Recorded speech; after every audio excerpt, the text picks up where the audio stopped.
Yes, And through a process of elimination, it was discovered.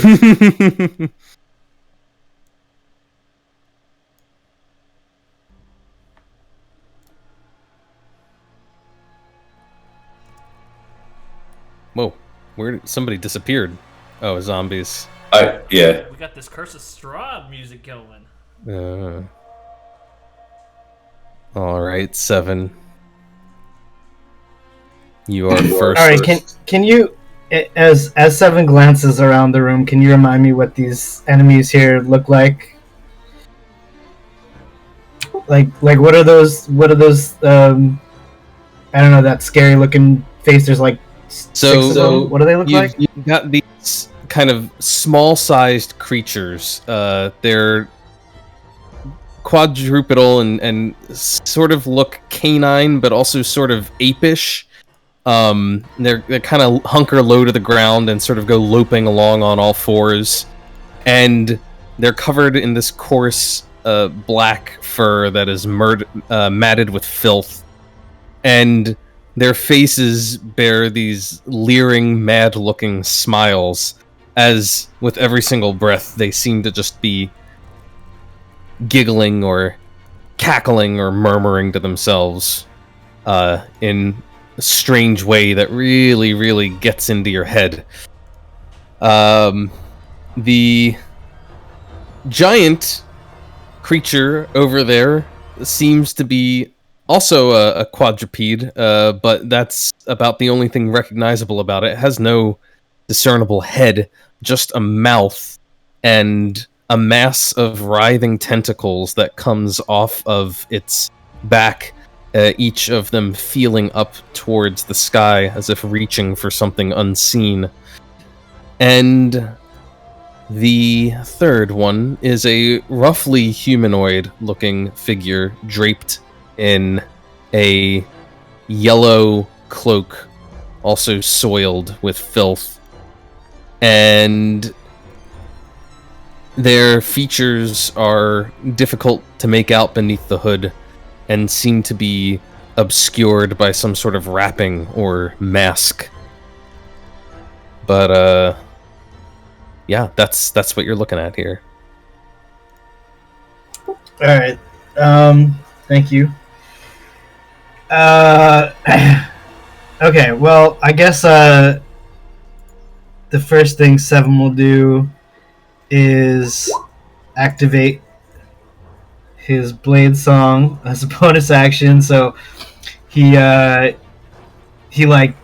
pulls open his coat, and all these these things that were like pointy objects like that seem to be like sticking out in various parts of his cloak. It turns out to be a bunch of swords, and his eyes kind of gloss over and they go hovering out, kind of surround him protectively. And then I guess he's still really grumpy because it's the same day that he was really grumpy. So he's not really in the mood for talk. So let's see, how far can I move here? This could all be summarized as Seven's very bad, no good day. Or no good, very bad day. Oh, that's right, it could.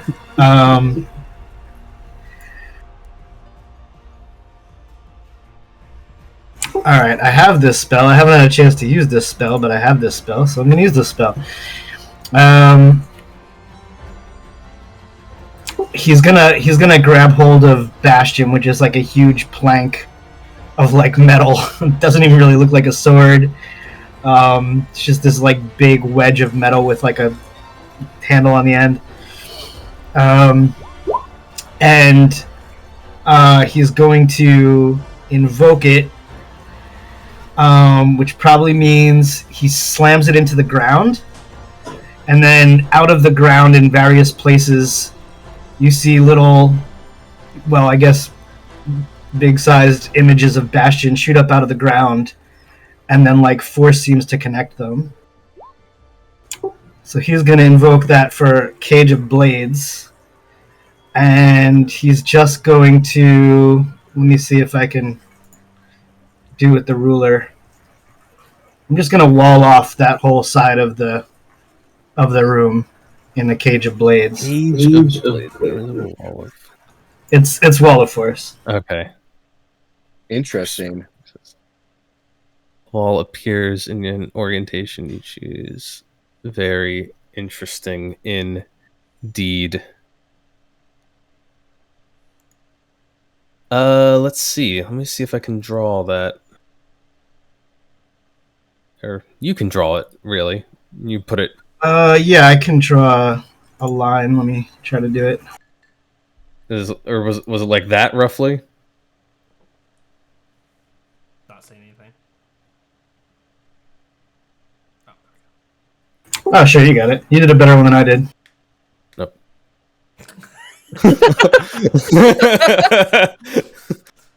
I mean, is it deliberately wiggly, or? I mean, yeah, just so there's some space to move around, I guess. Also, it appears in any orientation, a horizontal or vertical barrier, or at an angle. It can be free floating or resting on a solid surface. You can form it. Blah blah blah blah blah. Quarter stick, less for the duration. Then they form the wall. If the wall cuts through, blah blah blah. Nothing can physically pass through the wall. It's immune to all damage and can't be dispelled by dispel magic. A disintegrate spell. Nothing can physically pass through the wall. Oh, okay. Blocking ethereal travel. Interesting. All right. And then I don't know. He'll hustle over to this side of the room and tell our hooded friend something really snappy that I haven't thought of about. This is let's just make this talk between us or whatever, and then that ends my turn. Okay. Safine, you're up next. Okay. I am going to look around at all of us and say, you know how much I'd love to be close to you, but now is not the time. And I'm going to do my mental inspiration where I give out temporary HP, 11 hit points temp, and move your movement speed to get out of the cluster and so we don't die.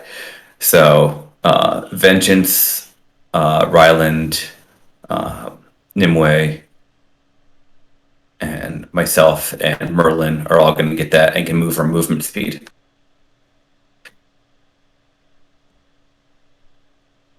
So we can move right now? Yep. Yep, and you don't get attack of opportunity either.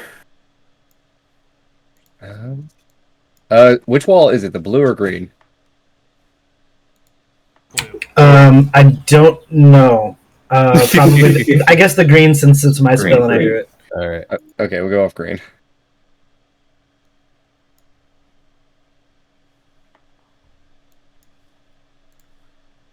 Actually, sorry, right there. I'm going to get out that way. And then I'm just going to cast what's it called? Vicious Mockery on the...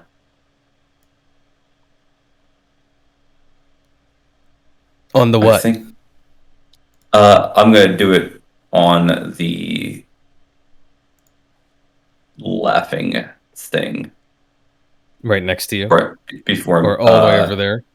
Yeah, before I get out of the way, I'm just going to fire that off, and I don't have anything Okay. waiting prepared. At Vicious 6 a.m. Mockery. It is going to make a wisdom save. Yeah.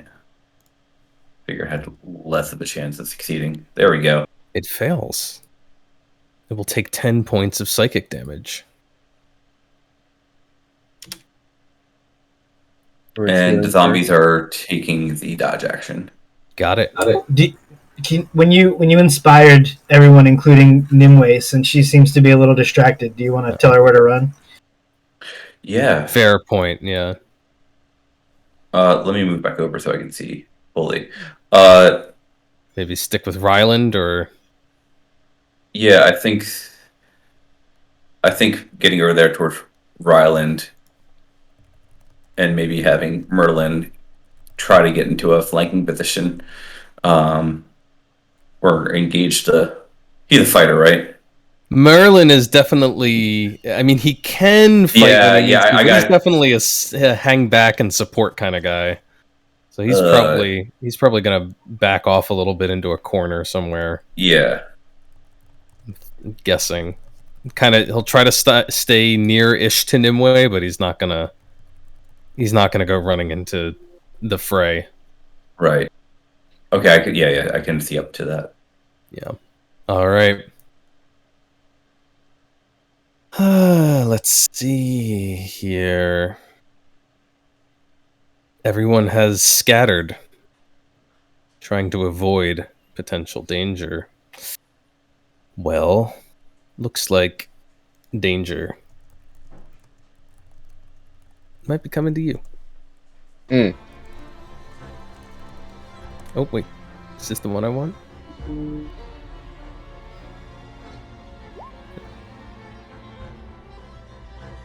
Stop it.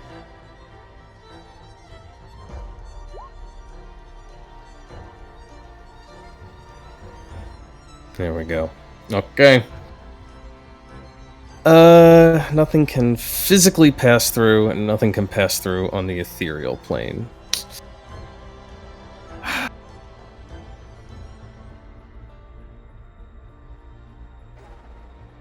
Hmm.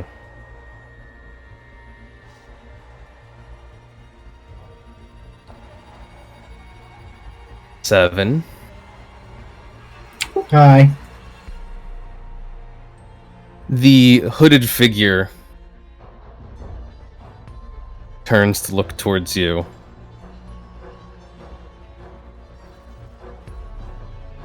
And it utters out, You think you can control this space, but you do not know what it means to control space. and as it says this, that nasty little dog ape thing is cackling. And I need you to make a wisdom saving throw. Now, that awful cackling is horribly distracting, and every time you try to get a grip on your thoughts, it seems to keep cutting through. You have disadvantage on this saving throw. But you do get 1d4 added to it. That's cool. Is it this dog here? Is this? I mean, not dog. I don't know what it is. Forcing me to wisdom save. Is that the one? Mm-hmm. No, it's not forcing the save. It is giving you disadvantage. Oh, okay. And I have to make a wisdom save from this dude. Yep. Is he casting a spell? He is not that you can see. He's just got this massive, gnarled-looking staff, which he's kind of gesturing with. But you don't see an obvious spell component there. All right. Damn you, disadvantage! 7. You disappear from the spot you were standing as space itself seems to warp around you, creating a strange lensing effect. And you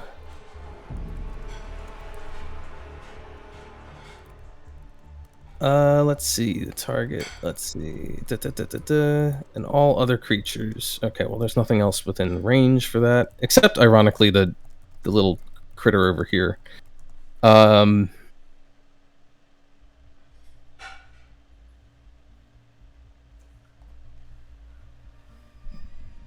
You disappear from the space where you're standing. and find yourself standing right here. As you have been teleported to the other side of your wall. The wall provides total cover. I don't see how you're teleporting through it. But alright, if you really want to do it. I'll double check the ability.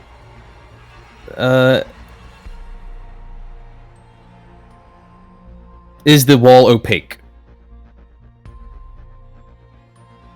So I don't want to distract the game. I actually tried reading this, and there are some posts about it.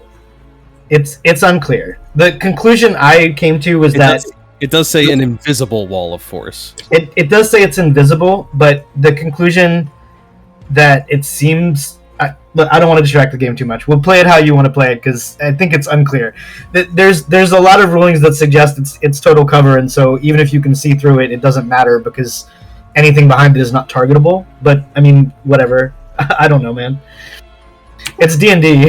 It's whatever. Yeah. So if space warps, space warps. I'm over here. Alright. I'm gonna go with it.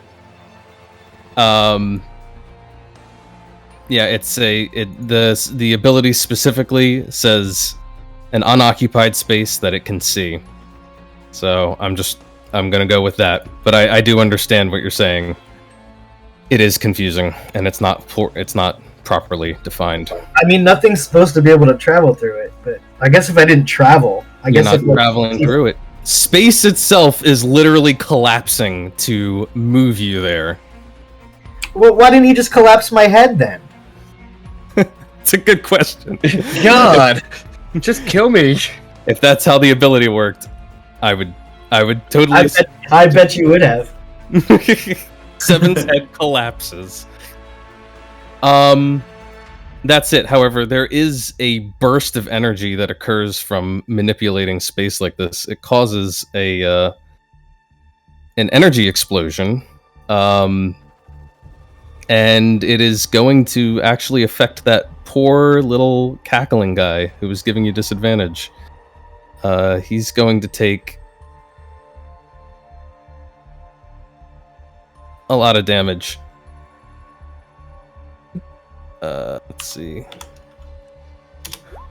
35 points of psychic damage. And he dies. And stops. Bruh. Guess he ain't laughing anymore. He ain't laughing anymore. And then this creature is going to move.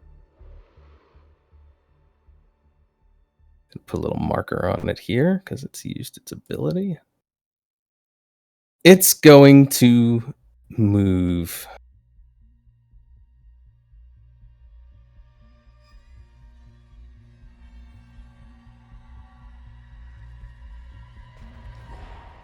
How does it even interact with that ability? Oh my god, I don't know.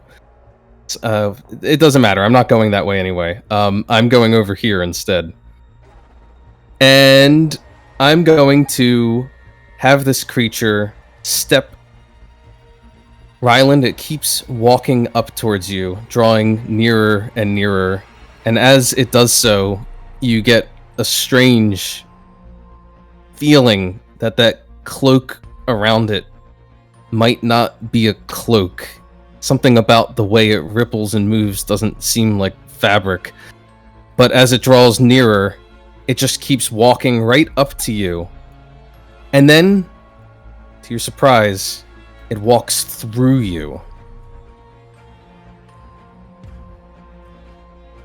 And as it does so, you take psychic damage.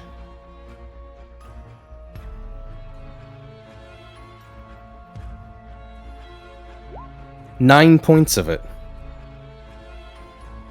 I was all there prepping for like 64. No, not quite that bad. Just 9 points, Ryland, as it simply walks through you and ends its turn What the fuck on is this thing? the far side of you. Ryland, The Holy Spirit, Ryland, can't you feel it? it was inside you, bro. It's the Holy Spirit, man. Come on. Luckily, the next creature that's up already died. And now this little madly cackling thing on this side is going to come up to 7.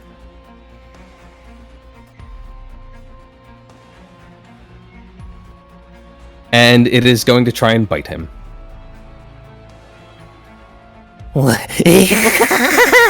It says as it opens its mouth wide and then chomps down and scores a critical hit, apparently. Can I see that? Well, never mind. You can see it. You can, as Yeah. we have established, Yeah. you can see it. Never mind. Do you have something that functions on sight? Because I just allowed the monster to use a sight-based ability to move 7, so... Yeah, I do.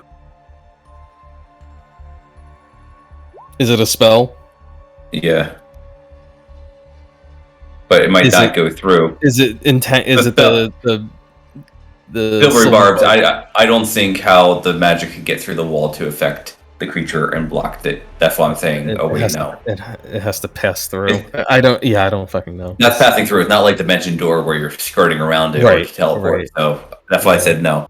Well, it Okay, just says sorry. you distract it. I mean, I don't know. Maybe you just screamed like a little girl or something. The wall's only 10 feet tall, so if you're just yelling, it should work. Up against the wall, just like. That's true. Technically, it only 10 feet tall? the panels are 10 feet high. So Oh. if the ceiling's higher than 10 feet, I guess spells can go Yeah. over it. I think I established last week that it's a 30-foot high ceiling in here. It's a fairly large chamber. Yeah, in that case, it just would have teleported 7 up over the top of the wall and made him drop down. All right, fair enough. I forgot about that height too. It's a good call. And he can just fly now. Yeah, I'm gonna redirect that, and then I'm gonna give.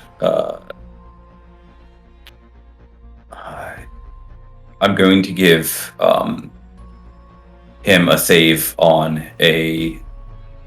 Well, he gets to choose what he wants to use it on, I believe.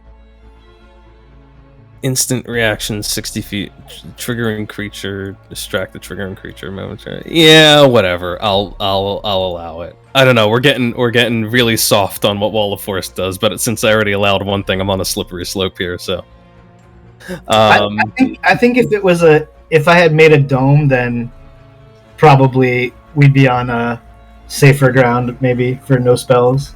yeah, but we'll go with it. We'll go with Silvery Barbs, and it's got to re-roll the attack, right?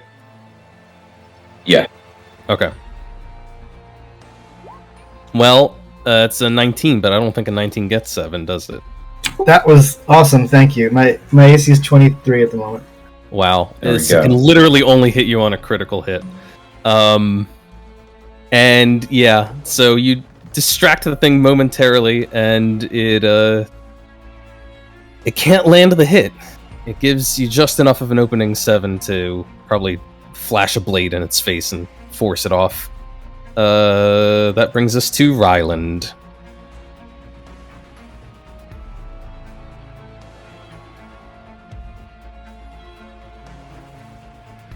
Mr. Nihilo. I was just saying something real quick. If I should.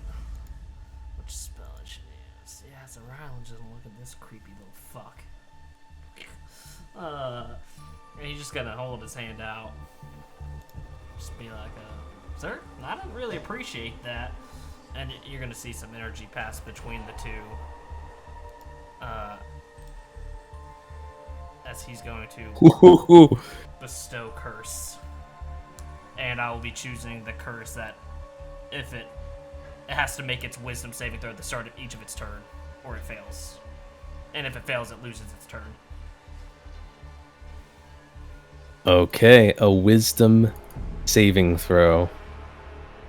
What's your DC? 18. This is a close one. This is a close one. Well, it just makes it at the start of its turn. Oh, And touch a creature. it- And no, we'll do the we have to see if the thing even takes hold first, as it has to make a wisdom save. It rolled a natural 1. Oh.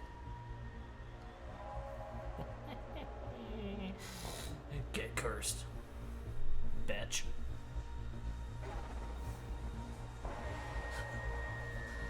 Alright. While cursed, the target must make a wisdom saving throw at the start of each of its turns. If it fails, it wastes its action.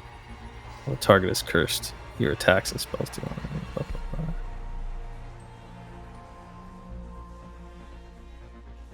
Alright. Anything else, Ryland? I can't really move away or anything, so yeah, that's gonna be it for me. I mean, you could. But I'm not. Alright. You saw what happened last time I tried moving away from enemies, Anthony. Mm-hmm. The enemies came to you. And guess what they're about to do right now?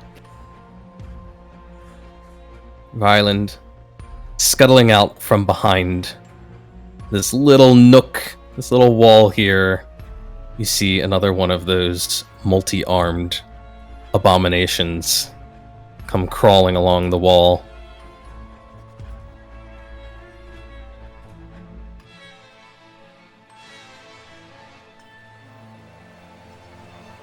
And let's see. You fortunately managed to act just before it, so you are not a particularly juicy target for it at the moment. I really hate to say this because Nimue is Scarlet's not here, but she's probably the most logical. Actually, let me double check her dex because she only has a 10 here, but I know she has a very high dex score. Not higher than this thing's, apparently, so it is acting before her. It rushes along the wall here. Let's see, 5, 10, 20. Okay, just enough for it to come down, dropping the last couple feet to the ground. And unloading a barrage of strikes on Nimue.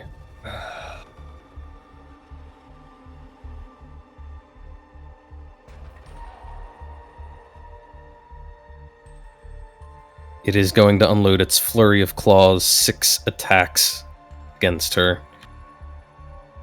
Let me just make sure I know what her AC is and see if she has anything. I want to give her the fairest shot I can here. Let's see if she has anything that's like a reaction.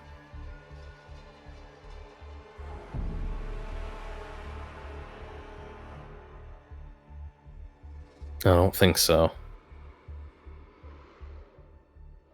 All of that is for attacks. That doesn't affect her ability to defend herself. Evasion, but evasion is not going to play any role here. Does she still have protection of good and evil on her from Merlin? Oh, that's a good question. Oh wait, now we rested between then. I don't think it lasts that long. No, protection's a short-term one. 10 minutes or something like that. It is up to 10 minutes, so if there was a rest, then definitely not. Alright. Here it is, 6 attacks, advantage. Hits. Hits. Misses. Misses. That is her AC, so that's a hit. 1, 2, 3, 4, 5. One last one. Hits. Okay. Not so bad. Are you gonna kill her before she joins? That would be hilarious. Scarlet, roll a new character. So good to see you here tonight. I thought AC defaulted to oh wait, he has advantage, never mind. He has advantage. Yeah. Because of his ambusher ability. Mm-hmm. Here it comes. 4 hits worth of damage. No crits, so not the worst thing in the world, but they do deal additional damage because of the fact that the attack roll had advantage. So that's gonna... Nope, that didn't help. Oh yeah, it did. 3, 4, and then I have to roll 2d6, 8d6 total. Okay, 36. That was bad. 22, 30, 35, and 36 is 71 points of damage. Oh, I'm sorry, Scarlet. Oh no, she's unconscious. I was gonna say, as a monk, there's probably... She's down. She's gonna join right now and be like, hey guys! Is she down even with the 11 temp hit points that she got with the mantle? Oh, Yeah. no, she's not. You're right.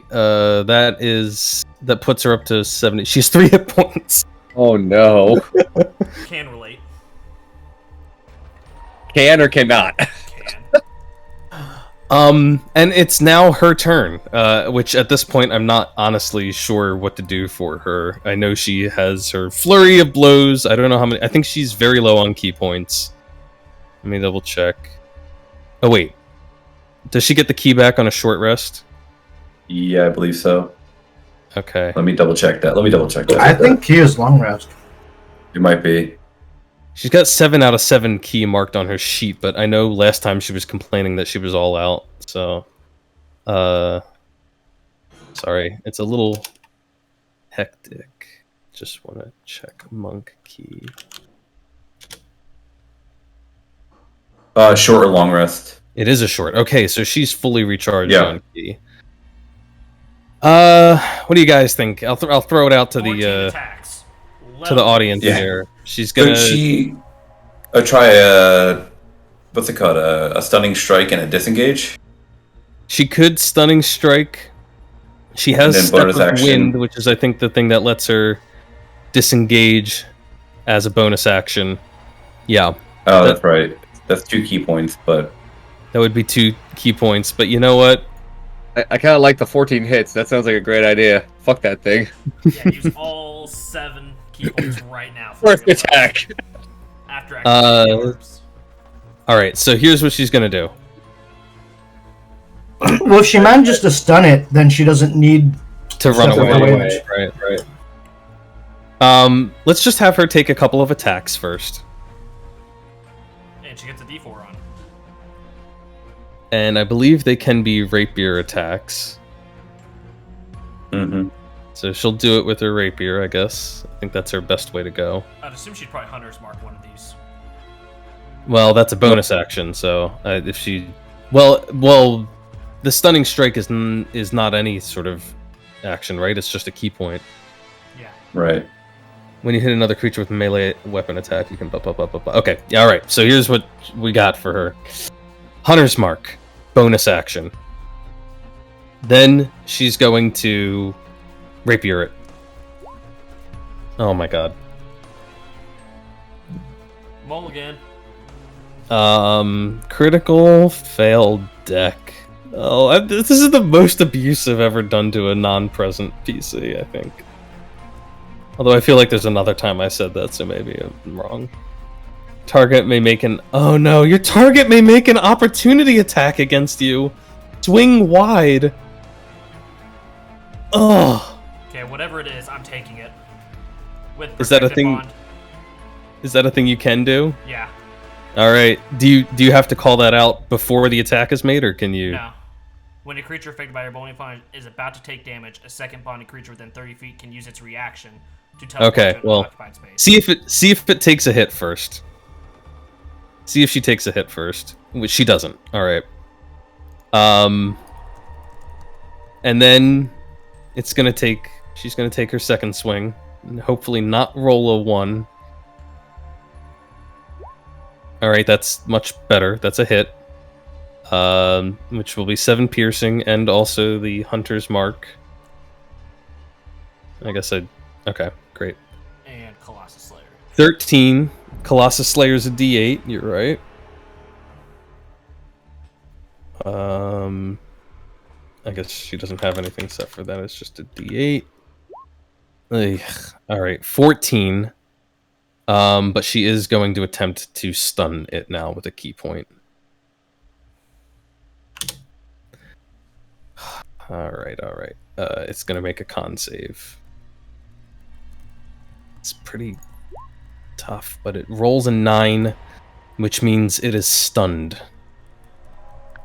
Okay. Alright, I think that's her whole turn. I don't think it makes sense for her to move, considering this creature is now stunned. Unless you guys think she should move. I will throw that out to you guys, too. I feel like with how low she is, maybe, because she's got 3 enemies If it's pretty close stunned to her. And, if it's stunned and she won't take an op attack. Oh, that's true. She can back off. Maybe she'll be like, Merlin, could use a hand. Since he does have some healing magic. But also, there's a creature there. I think she's going to take the long way around to get over here. She should have the movement to do this. Gonna get close to Merlin, looking for some heals. A little closer to Safine, too. And leave it at that. Alrighty. 7. This thing is going to try and hit you now. Why am I not surprised? It brings a couple of those tentacles down and tries to swing them into your face. But it's only a 12 to hit, followed by a 19. Neither of them are going to land as you fend off its strikes. And it's going to stay right next to you. Little critters are going to come bum rushing in on 7 as well, since he's the only available target. They can only score a hit on a 20, so that's just going to be a miss. Merlin sees Nimue in danger. Fortunately, it looks like she's been tracking his spells on here, so I can see he has no 2nd level spells left. He has 2 3rd level spells left.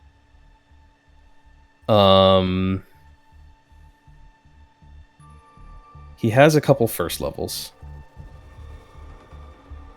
I think he's going to... He's got to heal her before she can really be effective at anything. So he's going to throw out a Wither and Bloom at 3rd level, since that's the slot he has open. Within 30 feet... No, that's the wrong spell.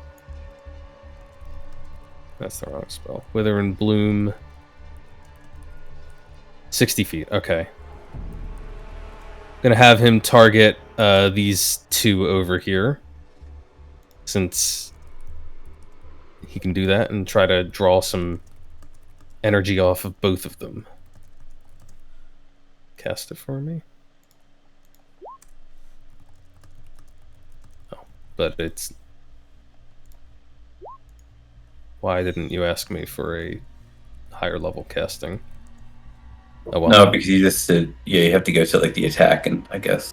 Well, either way, it's a con save for both of them, and because it's a higher level casting, it's an additional d6. So let's see how that goes.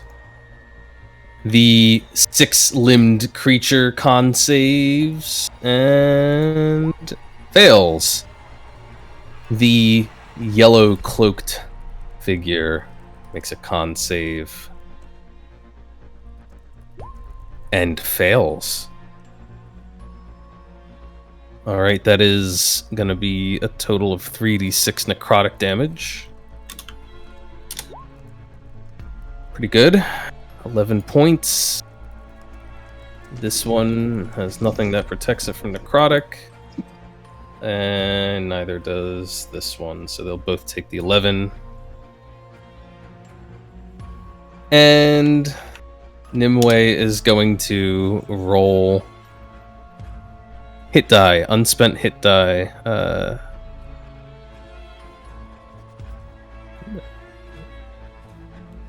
One hit dice Plus her spellcasting. So it's 2, so she can roll 2. Alright.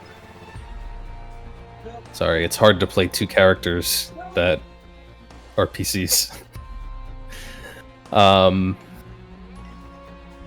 And she's gonna roll 2 hit die.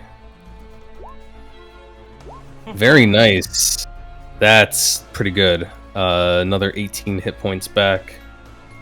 22. So she's up to 22, and Merlin's also gonna move just a little to get a little closer, so they can hopefully look out for each other. All right, vengeance. Alright, he's gonna step up just to get a clear shot at this guy. And gonna pop an arrow at him. All right. Nice clean shot. He's not that low. There it is. He's stunned, so you're attacking at advantage. Plus a d4. And you've got an additional d4, although that's already a hit.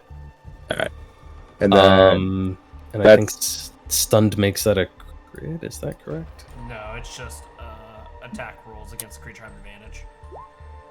it's also a sneak attack because Ryland's within 5 feet of it. You are right, you are incapacitated. Yeah. Yes, you're right. So go ahead, trigger that sneak attack. For a total of 21 points of damage as you put an arrow right into this guy. Leaving him, well, I would say staggering, but he's stunned, so not really going anywhere. Anything else from Vengeance? No, he's gonna chill there because he feels like he's in a good position. He's in a good spot. All right, fair enough. And we've got more of these nasty little monstrosities. This one's going to come loping up to 7 and do some biting, which will probably miss and does. And this last little one here is, oh, I don't know. Nimue is low. Maybe Merlin, he's healing. Maybe Ryland.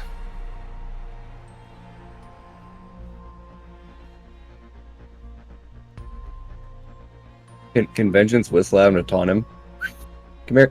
That's actually coming toward. I was kind of having it come towards Vengeance anyway. Perfect! Just for kicks. And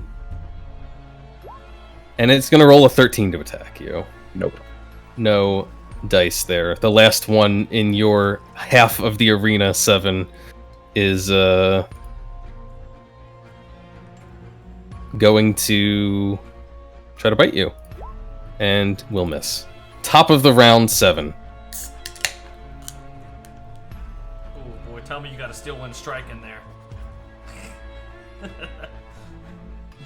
I don't, because... Oh, wait, maybe I do. Hold on.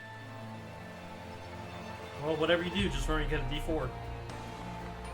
No, I don't have any 5th slots yet left. I could just peace out. I mean, 7 kind of wants to just stay and tank him and just cackle madly while they miss him over and over. It probably would be smarter to disengage and fly over the wall. But I don't feel like 7 would do that in his current state of mind. He's been so pissed off, he's looking for a tumble. So he's gonna take the dodge action and just say, "Come and get me!"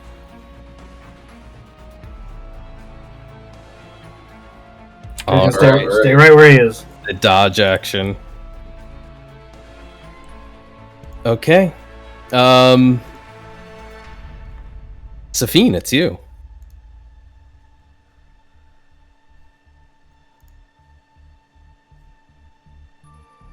Oh, there he is.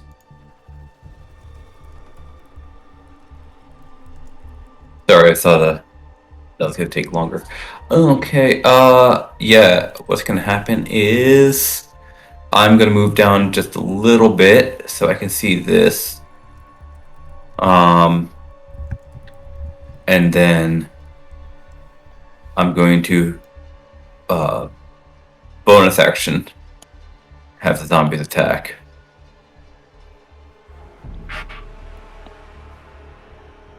Nice. They just begin mobbing this little critter.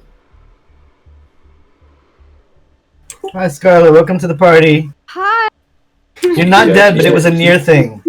Don't worry, I heard I don't have a lot play-by-play. of good points. Yeah, Kevin's been keeping me updated. Someone here wanted to abuse you, not saying any names. Hmm.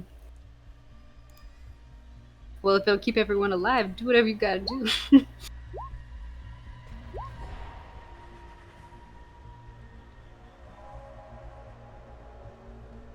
So 15, 20, and 22. Yeah. they're getting advantage from. Are they doing the flank thing? Flanking. Yeah. Flanking. Is vengeance? Did we cover this last time? What's No, up? I don't think we Giving up reactions for to allow ally on the opposite side of the creature to get advantage. It's my own little way of doing flanking. Okay, so what does that entail? I just can't so do if anything you- next turn. No, if you're willing to pop your reaction, you can grant another attacking creature advantage. That's basically on the opposite side of the enemy from you. Sure. Yeah. All right.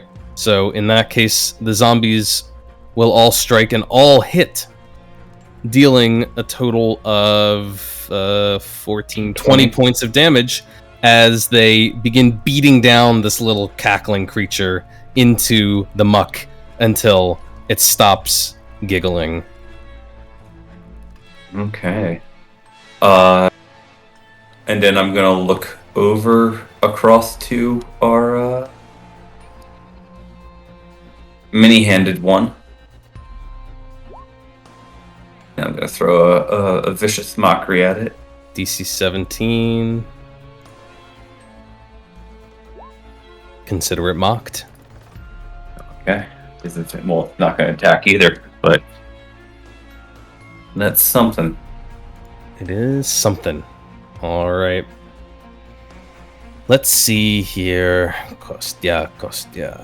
What do you have, Kostya? You have to roll a d6 first. And that's not gonna do it, Kostya. And he's got to make that wisdom saving throw. And does have to make a wisdom save. Fails. Ooh.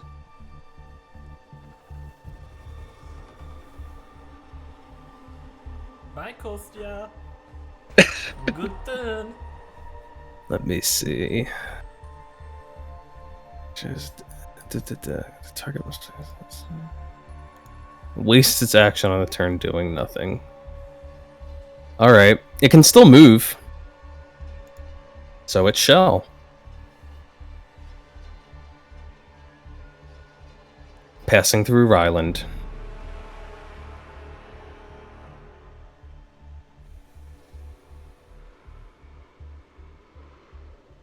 And making its way over towards Nimue. Bring it. Ryland, you're going to take an additional 4 points of psychic damage as it walks through you a second time.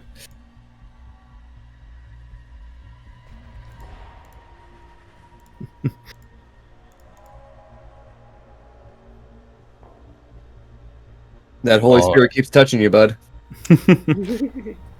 The little monsters in the Seven's zone are going to keep seeing if they can't score a crit. And it's not going to happen. Even if they start using flanking. They need to double crit because I'm dodging. That's true. Ryland, you are up. Okay. So, your boy Rai here. Since this guy's stunned, he can't take reactions, right? He cannot take reactions.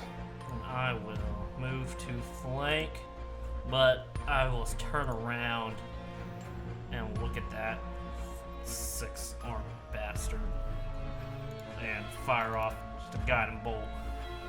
Oh.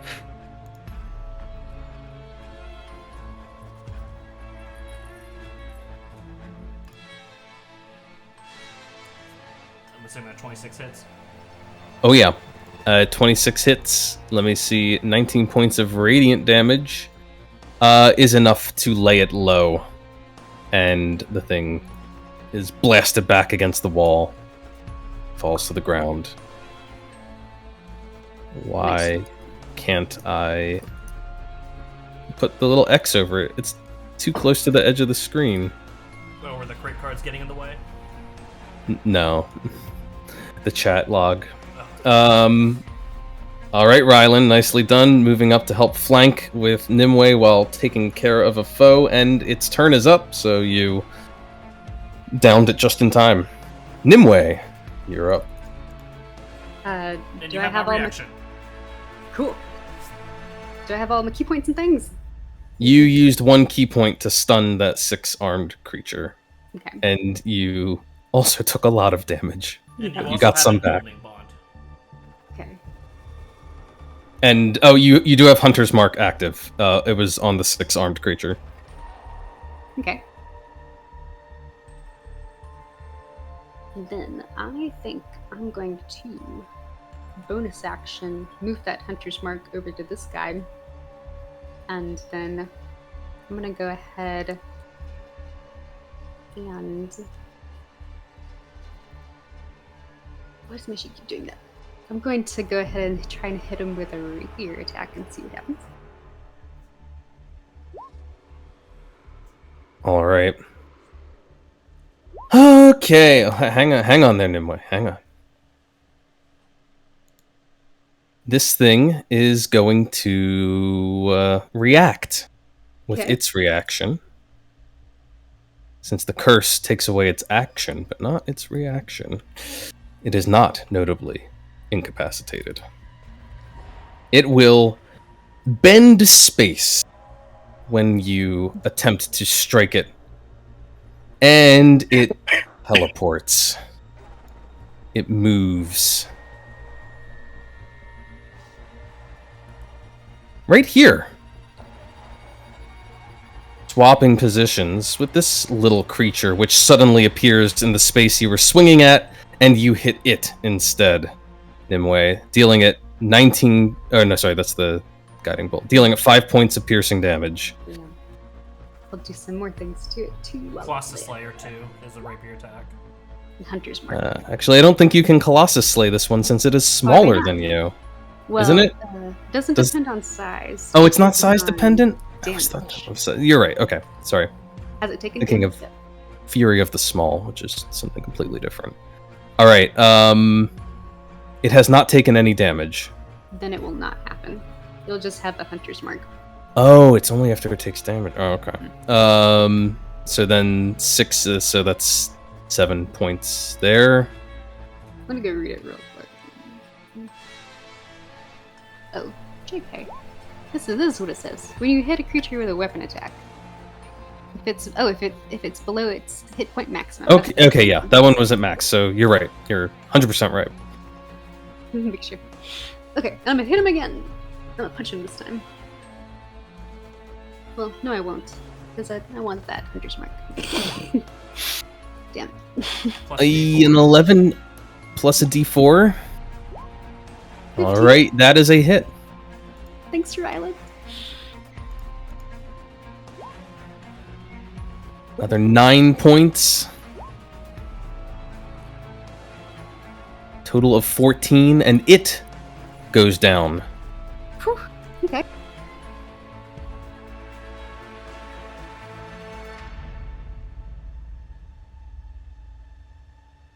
Alright, anything else, Nimue? No way past that wall, right? It's just 7 and whatever else is over there. It is only 10 feet high, Hmm. and the ceiling is 30 feet. It's 7 in his gods at this point. I don't think I have any way to run and jump over that.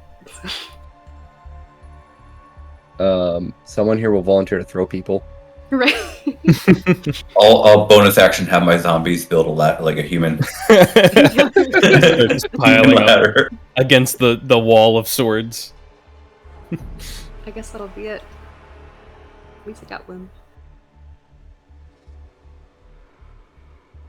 Alright. In that case, the Hulk will try once again to hit 7. Now, you are still dodging. It has no flanking partner. It's just taking 2 strikes against you. Boom. Oh, the 22, thanks to the dodge, is a miss.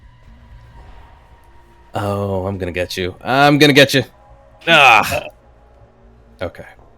Not this time. But I will get you. Little critter is kind of looking at Kostya standing just beside it. And you see it stops cackling for just a moment as it looks up into her hooded face. And then it disengages and backs away from you, Seven. I wasn't gonna hit it anyway. Wasted And your reaction, bitch. And it starts laughing again. Merlin is up. I think about what to do with him. What all has he used? He used 1/3 level slot to heal up Nimue with a Withering Bloom.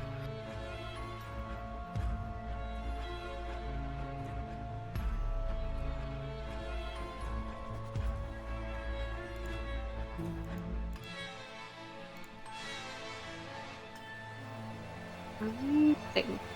Let's see.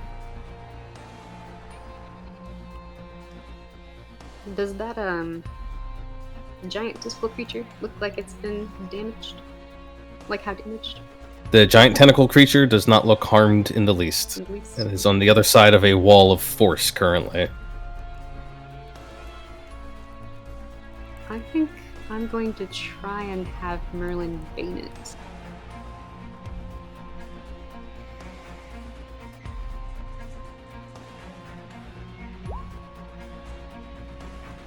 It's up to 3. 30 feet range. Maybe I could have him step up a little bit. How far would he have to go? Whenever target that fails to save makes sense. Alright. If he was here, he could do it. I'll have him step up a little bit. Okay. We had a whole discussion already about whether visibility spell effects can pass through an invisible wall. We've been allowing it so far, so since it's a site-based thing and nothing has to travel from Merlin to the creature, I'm allowing it for the moment. Although after this combat, I will probably have to review all those rules thoroughly. But for now, Merlin banes the big tentacly mass, as well as what else? I'm gonna have him step up 25. I want to see if we could get this guy in here. I want to do this one and this one, and we'll grab one of these doggos as well. Gotcha. Let's see. They're making charisma saving throws. There's nothing granting any of them disadvantage, right? Correct. Okay. Making sure.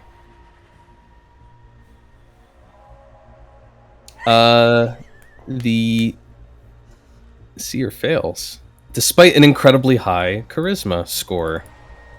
The big tentacly thing is not nearly so charismatic, and ironically passes. And the little gibbering creature fails abysmally.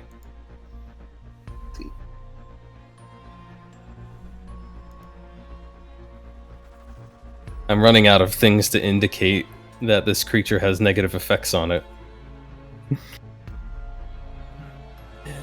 That's not a very good one. Cursed and baned. I don't know. I'll have to do. Alright.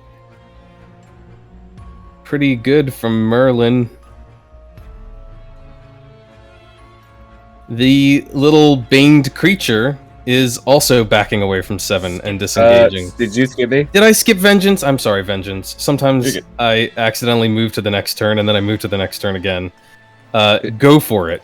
It is okay. I'm trying to decide what the fuck I'm supposed to do right now. Because I do not have any real magic boys. You can hold your action to fire when the wall goes down. True. I'll do that. Sounds like a great plan. What are you targeting? Let's go with the Tentacle Boy. Alright, you grab an arrow. And I'll back up a little bit. Back up a little, knocking an arrow, getting ready to strike when the time is ideal. This little baned creature is going to back away. disengaging just like the other one did. And this one's dead, so I'll take it out of initiative. This one's dead, so I'll take it out of initiative. And this brings us to the top of the round. Safine, as you are... Hang on. As you are standing there,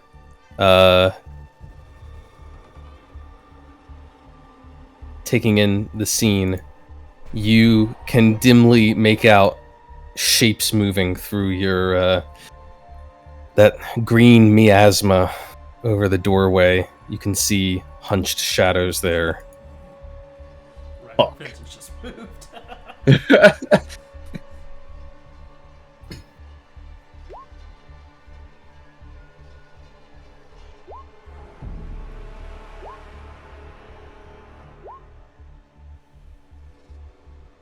And it is Seven's turn once again.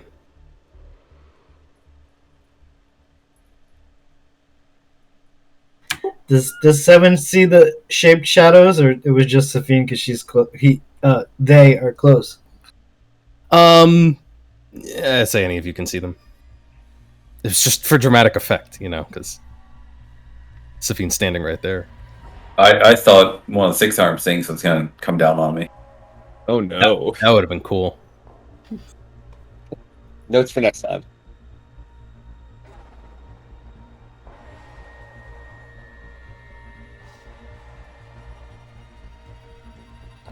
Okay. Well, realizing that his wall is no longer serving much purpose, he is going to stop concentrating on it. So the wall goes down. Vengeance can take his shot if he wants. Full send. Choo! Arrow shoots out, strikes the creature. Doesn't really make any noise, but its tentacles writhe a little more violently, as if in pain. Oh, it's okay. And It's a sneak attack too. it is a sneak attack, yes. Man, that didn't roll. What the fuck? Didn't roll. There we go. Roll a sneak attack that doesn't have ones. I'm sorry! I Yeah, try! right. 19 points of damage on a reaction. It's not too bad, though. Alright.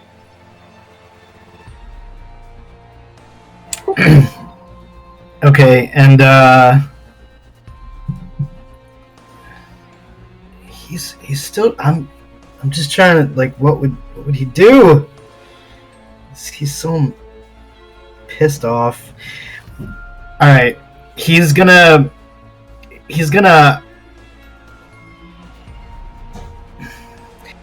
hop on Bastion and fly straight up. Anything that's next to him can take a swipe if they want. How far up is he flying? I mean, he's the intent is to get out of reach of this tentacle thing if he can. If he can't, then he's just gonna get up so that he can clear it, fly over it. Okay. The tentacle thing, from what you have seen, has quite long tentacles. You think you could get out of its reach, but you'd have to go all the way up to 25 feet in elevation, almost all the way to the ceiling. Let me check something before I do that. Alright, 25 feet up I go. Alright, that will provoke 3 opportunity attacks. You're no longer dodging, right? I'm no longer dodging. You love it, Anthony. It's a gift. Here Take it comes. 17. Okay. That was going to be the crit. It was going to be the crit, I thought. Let's do the tentacle thing next, just for kicks. Just one attack is not so bad from the tentacles, and can't score a hit anyway. However, the yellow cloaked figure with the staff is finally in a position to do something. Wait, has it? Shit. Did it take its turn? It used its reaction. Damn, it has no reaction. Okay, you're safe then, as you fly all the way up to the ceiling. All right. And he just looks down and says, "Burn." So he'll drop that. I don't think I can hit both of the small creatures because they're kind of spread out. Yeah. So I'll just hit like the one to the north of me and these other three that were below me.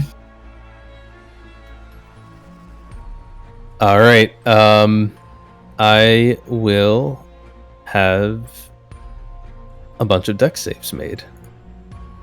I'll consult my dex save maker and have them make some saves for me. The little critter there is going to fail. Other one critically succeeds, which will keep it alive. So the one up north is incinerated on the spot. The one down here is going to take 11 points. The massive tentacled monster is exceptionally dexterous. It's actually not. No, that's actually decent. Where's your DC? That's a pass, I guess. Only takes 11 points. And Kostya herself will take...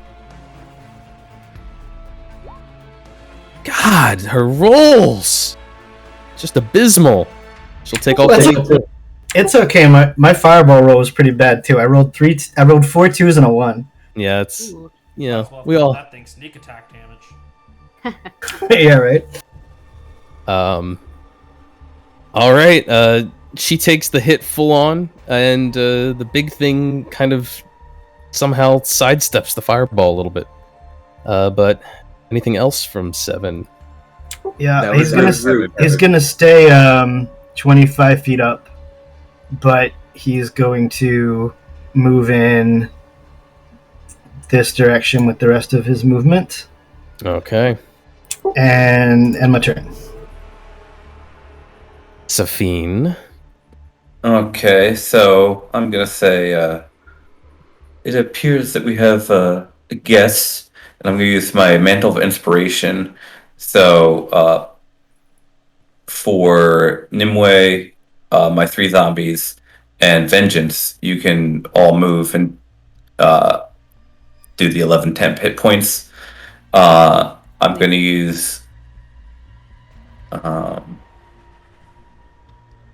I'm then going to move myself this way and tell with my zombies that they get to move their movement speed. I'm going to say door duty, and I'm hoping that Vengeance gets out of the way there. Already running.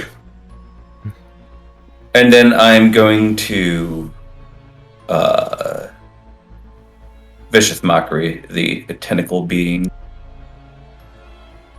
All right. Target that wisdom save. Looks like a drawing of a 14-year-old boy by a 14-year-old boy. It did not do so great. So it will take the 7 points of damage. And a disadvantage on the next attack. Disadvantage on its next attack. Sweet! Alright, you guys have been doing a pretty good job of holding these things off so far. But the wall is down now. And foes are waiting to come through. And Kostya is going to roll a d6. And then is going to make another wisdom save.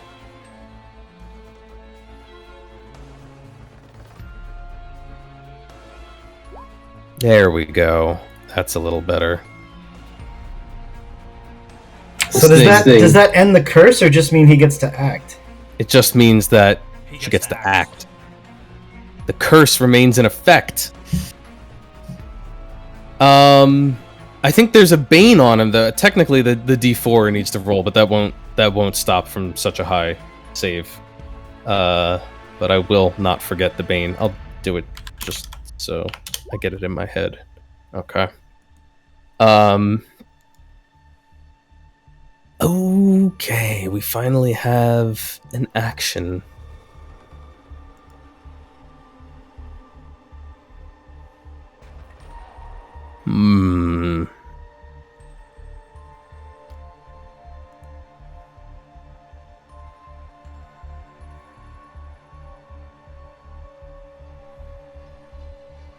Kostya seems to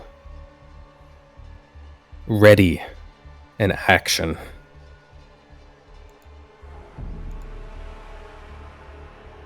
You see him take that massive, strange-looking staff and kind of shift it back ever so slightly. And we'll, move a little bit.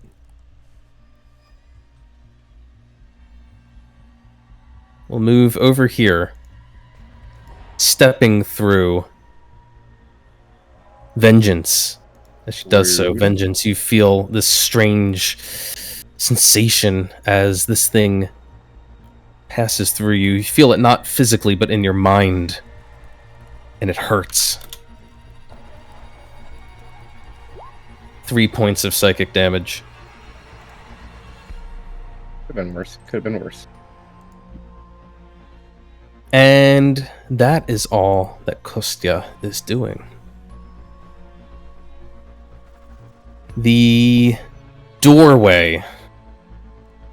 You see the figures approaching, and then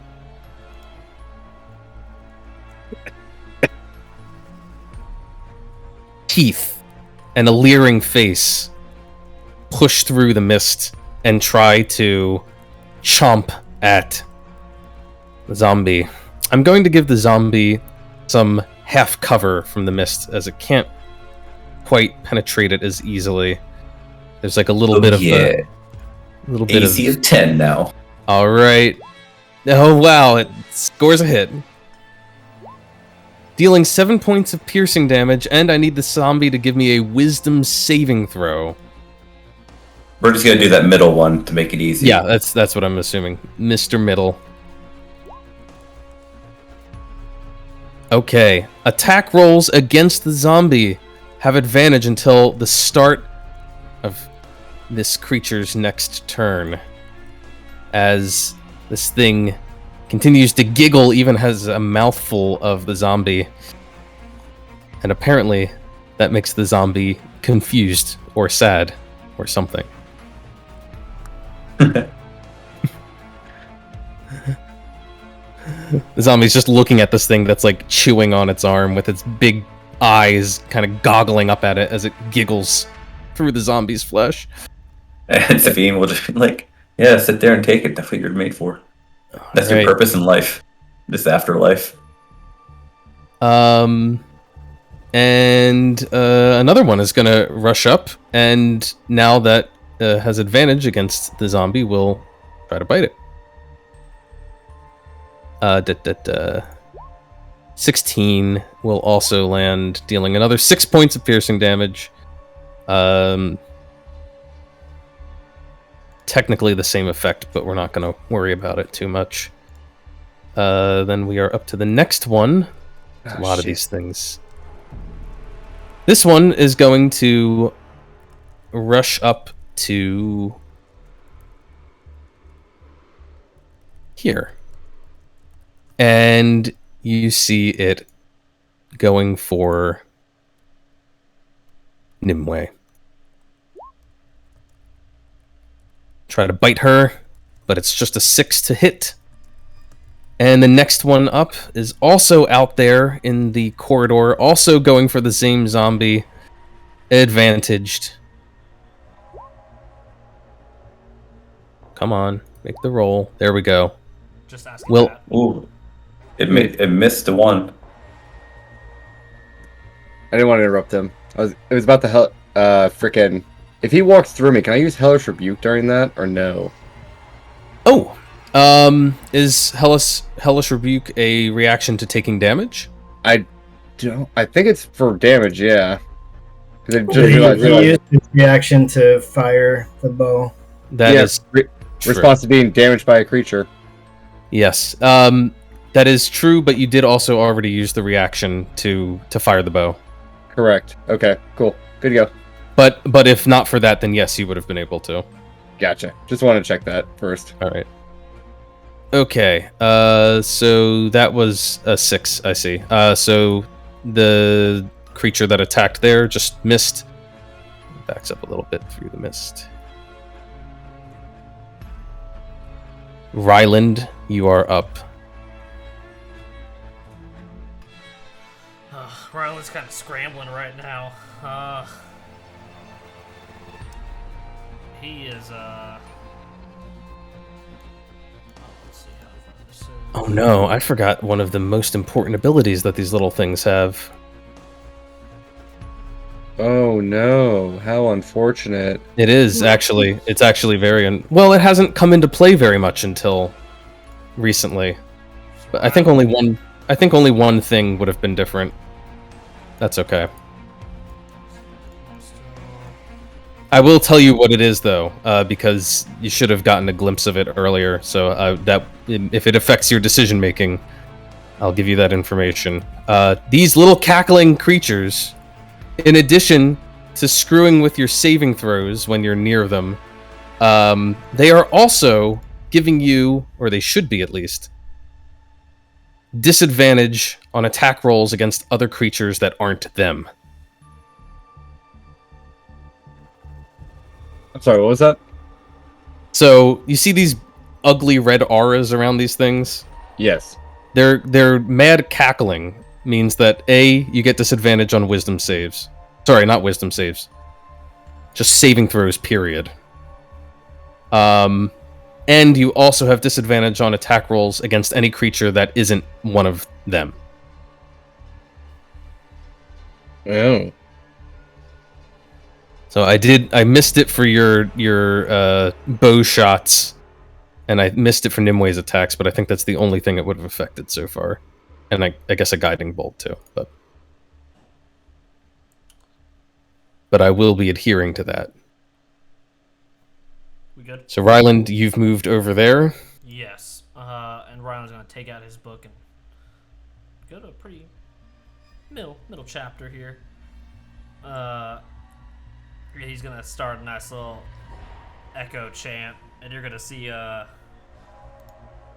this circle of green radiating energy around him, and you're just gonna see it zip right across the ground and then come up in the form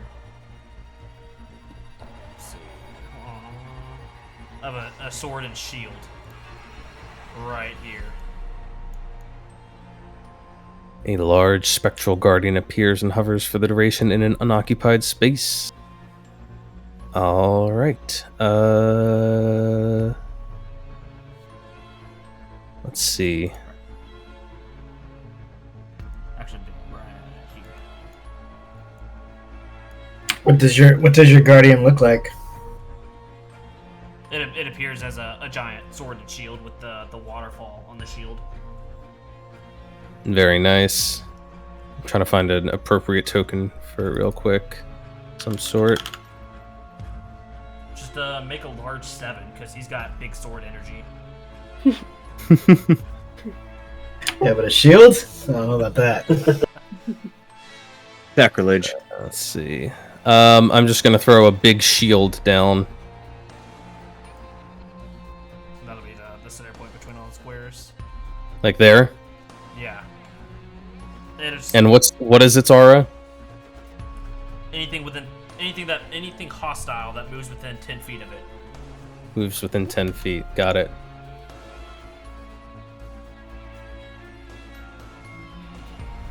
Okay. That's a big play from Ryland.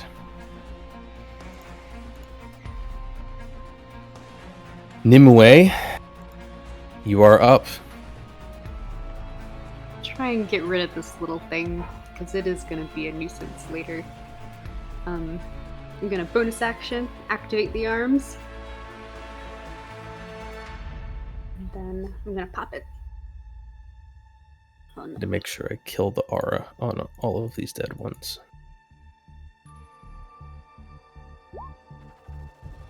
Damn, those are not. Oh, but I still have the thing, right? Yeah, you still get the D4. And just double checking, which one is that's from Emboldening Bond? Mhm. Okay. Yes, that is a hit, and that is 11 points of force damage, which will kill this creature outright as you just pummel it into the muck. Good. Stop its awful screeching. See then. I need to be 10 feet. I think I'm going to stand right on top of it. And I'm gonna hit this creature.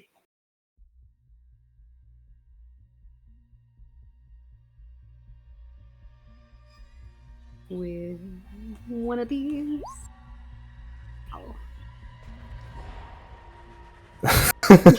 Astral backhand. You smack it, dealing 10 points of force damage. The ultimate pimp hand. And then I'm All right, that's pretty solid. Let me double check whatever Guardian of Faith nonsense Ryland is dropping. Okay. Any hostile creature that moves to a space within 10 feet for the first time on a turn must succeed on a dex save. I would like to attack it 2 more times. Oh, I'm sorry. Yes, continue. I thought you were out of attacks. No, Bonus action, spend a key point. keep and going. I'm bonus sorry. action. Yeah. Sorry. I'm trying to move a little too quick. I'm jumping past people. Okay. We'll go. Pow. Oh, 16 is a hit. Plus a d4. That's 16's a hit. true. Oh, it You is. can roll the Okay. d4 though. 20. 9 more points. And then one more. One more. Where's your hunter's mark at this point? Non-existent because it's not a melee weapon attack. I don't know. And the 27, of course, lands. There's a lot of crazy specific stuff with this build.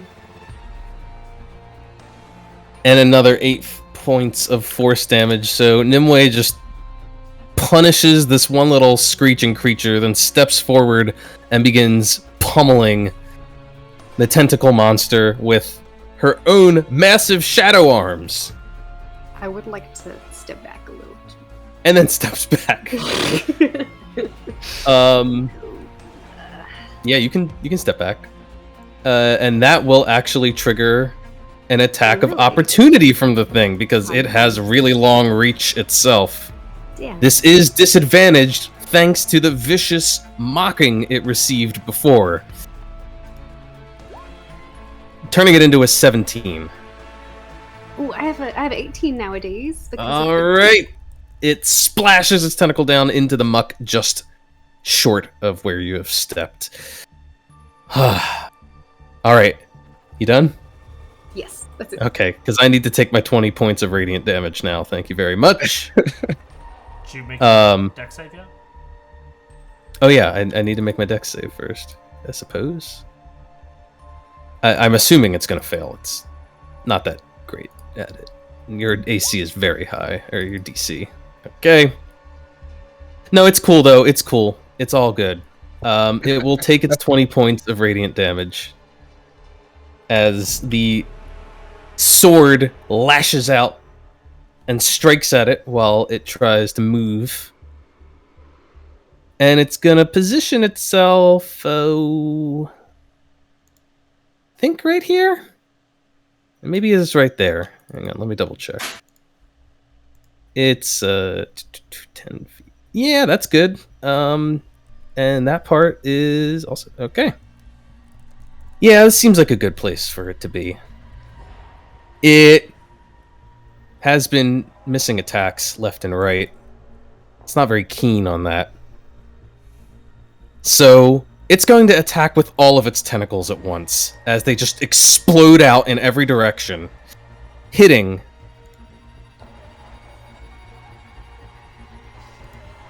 Ryland, Nimue, and Merlin. I need each of you to give me a dexterity saving throw, as it is not making... Oh, wait, no.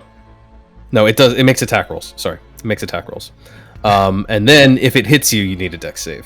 So, here we go. First up, Ryland.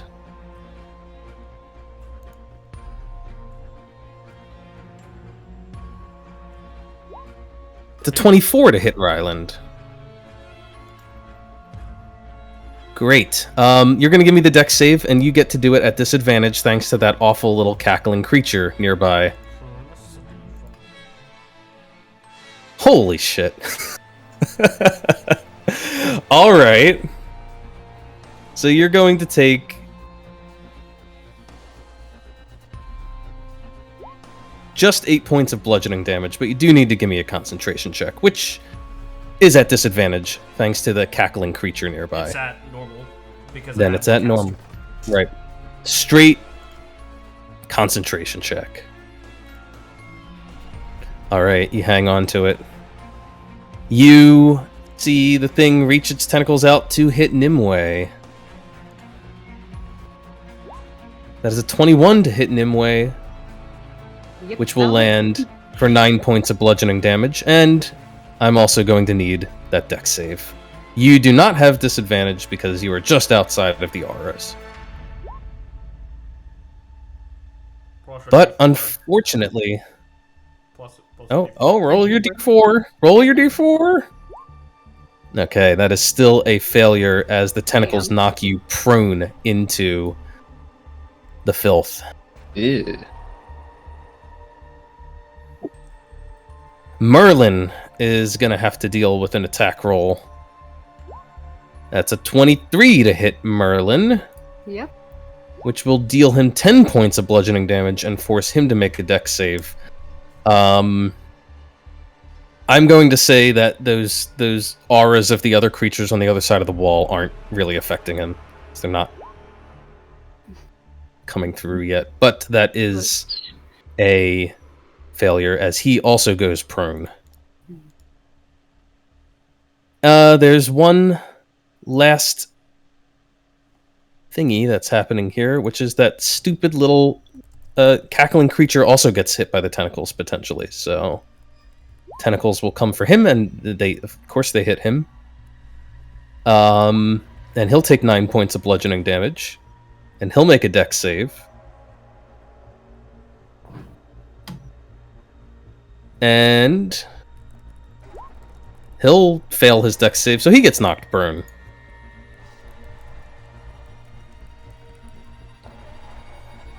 And I forgot about his Bane, but he just fails regardless. Okay. And now that readied action that Kostya triggered so long ago is going to take effect. It makes an attack roll. A ranged attack roll. It does technically put it at disadvantage. The downside of being next to Vengeance. But it takes aim at the tentacle creature. And you see it unleash this blob. This miasmic blob that warps its way through the air, right past your guardian of faith, and strikes the tentacled being. As soon as it does so, all of those tentacles straighten out like antennae. And once again, Merlin, Nimue, Ryland, and that awful little hairy creature feel themselves racked with pain. Mental pain. In their minds, a splitting headache. Let me double check here.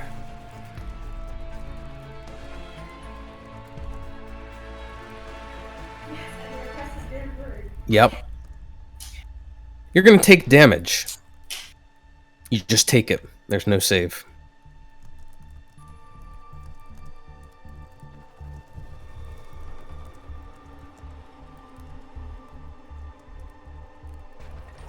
And it is this much psychic damage. 27 points.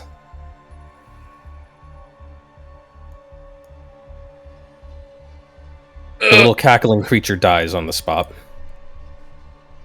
Its aura winking out. I mean, I forgot I took some damage from something.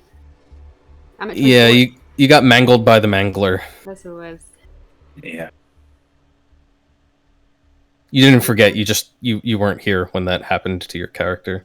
Ew. It was bad. Rylan, I need another concentration check. Fortunately for you, no longer disadvantaged. Well, would the aura still be in effect? I guess they're all taking the damage at the same time, and it's not... Yeah. Either way, it's a pass. Although... It's not. Now it is. You cheeky bastard.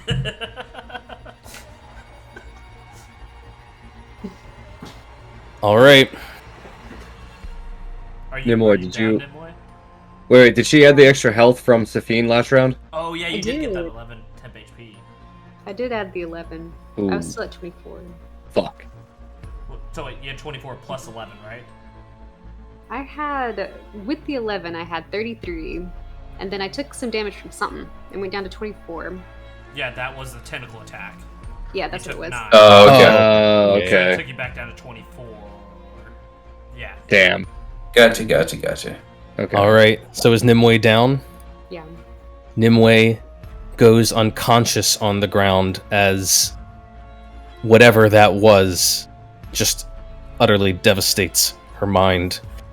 And this creature is all done, finally. Long turn. The little creatures on the other side of the wall are still trying to break in, still trying to attack the zombie. 14 hits the zombie, right? Yep. Alright, another 7 points of piercing damage.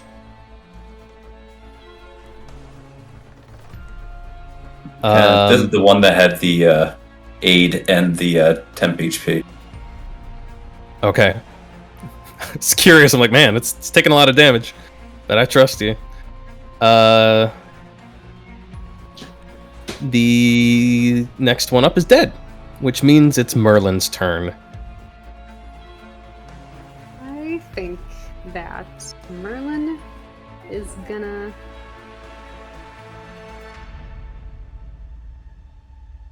try and bane this thing one more time. Just help a little bit. Let's see. Another Bane attempt. Let's see how it fares this time. With its negative charisma. It still passes. I tried. It does not care about Merlin's Bane. It only cares about killing. I'm scared to move him, so I think he's gonna end his turn there. Alright. Vengeance, you're up. I'm gonna cast darkness on this thing's staff behind me. Interesting. Darkness. How do I fucking attach this to the thing? Let's see. If you're putting it on an object that's controlled by a creature, is there some sort of save? I think. Nope. It can go on an object. It can't go on a person, though. I think. It can only go on objects not...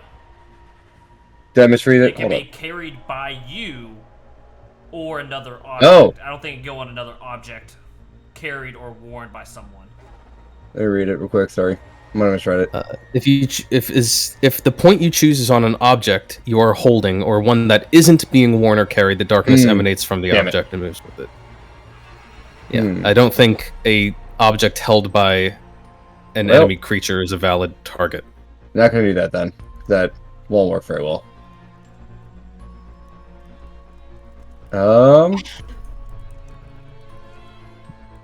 Actually, shit. I'm gonna pull out my freaking daggers and just swing at this bitch. All right, swing at the bitch. I'm trying to think if there's any reason you have advantage. I don't think you do, Nope. but it is baned. The 9 is a miss, though. D4 wouldn't even help you there. Sorry, bud. Nope. Nope.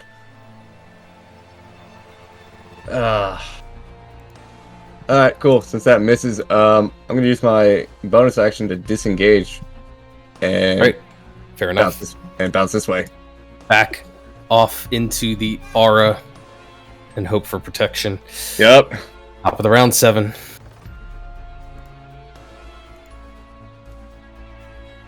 I'll change my plans a little, but I guess not too much. Um,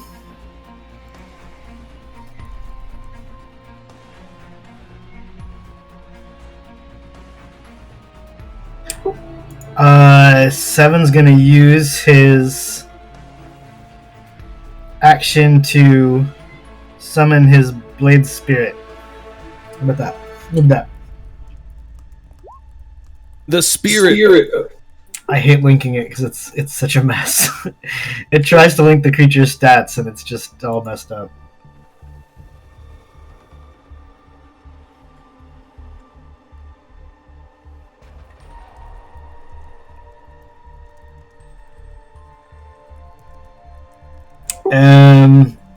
And then I guess the spirit gets to Misty Step to get an advantage attack, so it's going to end up right in front of Kostya. Gotta throw that And down. it's going to attack him twice. The first roll has advantage, but my macro doesn't, so I'll just roll the macro twice. Okay. Okay. Yeah. Throw out a crit.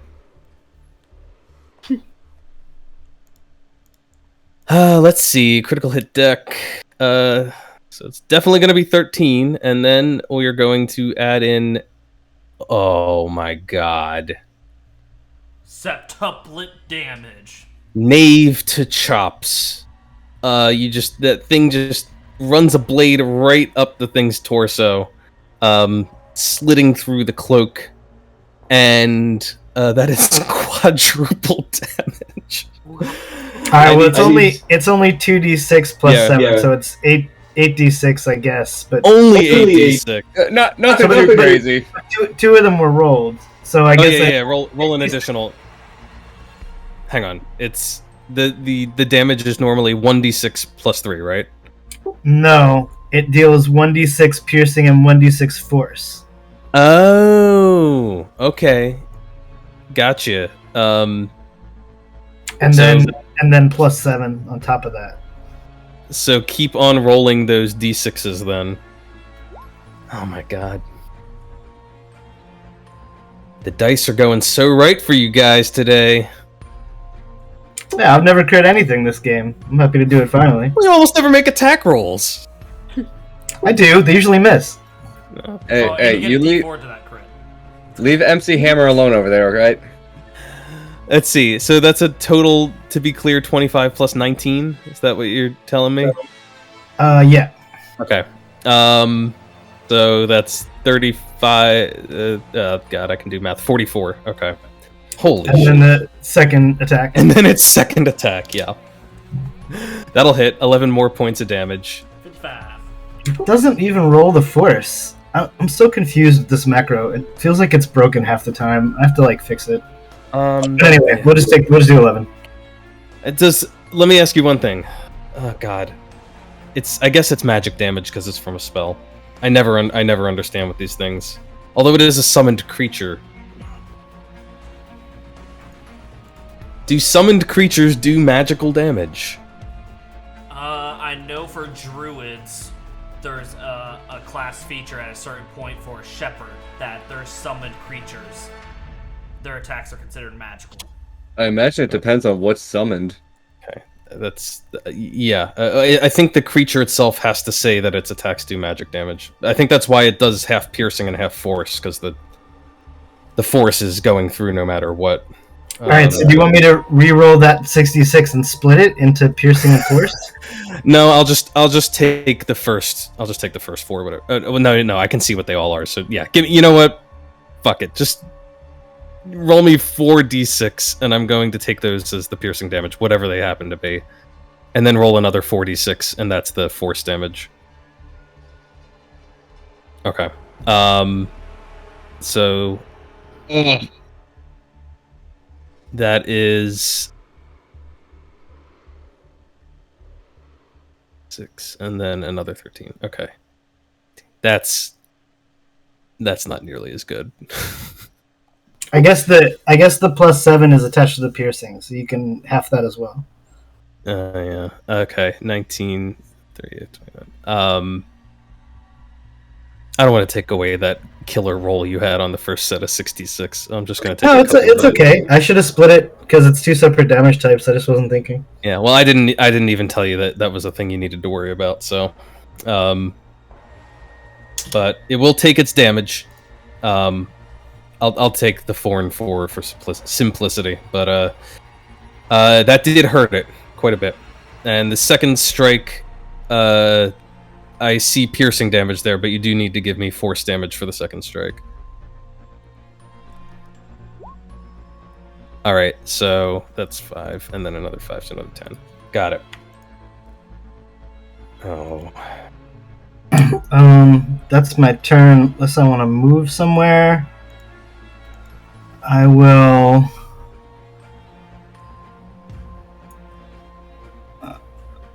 I don't want to be in the. I'm going to move right behind the Blade Spirit, and I'll hover down a little bit lower, hoping to be a tempting target.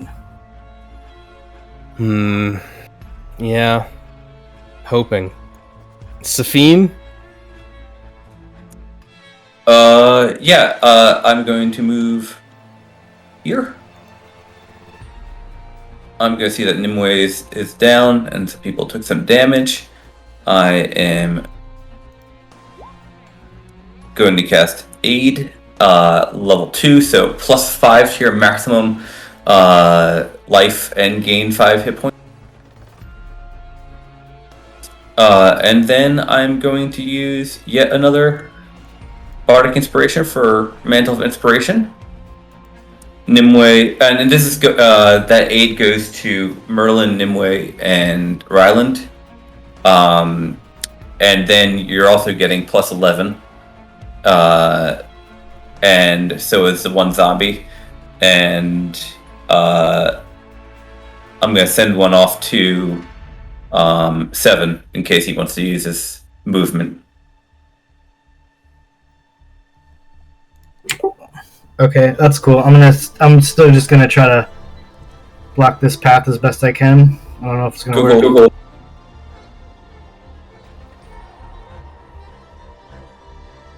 Right.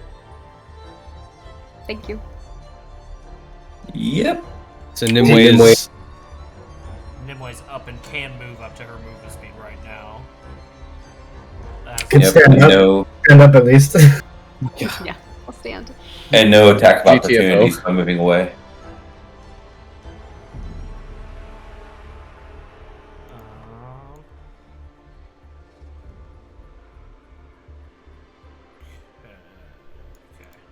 I'm gonna move there. Oh, actually, the zombies are taking the dodge action. Because I'm not telling them to attack anything. no, that's a fair point. Well, starting from this point on, we'll worry about it. We'll worry about it. Yep. This is very complicated combat, and I'm sure I've missed about 20 things already. We've all missed it. Tell me on Pathfinder too, then here, Yeah, right? yeah. It's only more complicated. We'll all be learning together. But anything else from Safine before I move on? That's it. Okay. Ooh, Kostya. 7. You can see that the crit there even though that damage got reduced a bit, you can see that it has left that yellow fluttering cloak rather tattered, and you see disturbing shapes moving through the holes in the cloak, almost like limbs, but they're in places where limbs should not be. And Kostya herself, or itself, whatever it is, looks a little bit ragged. It is going to make a d6 roll. I like that. Wisdom saving throw. And it's going to make a wisdom save.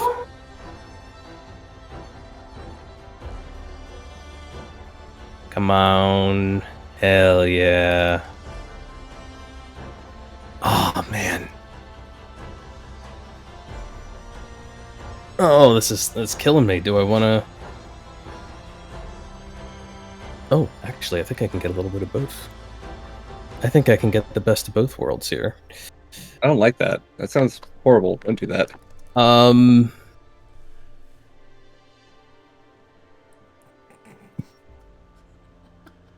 First thing I need to do is put some different music on.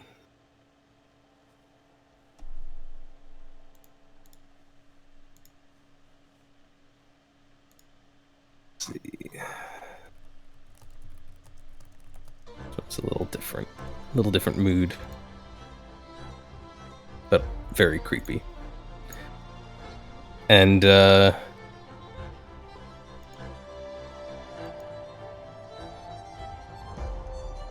man.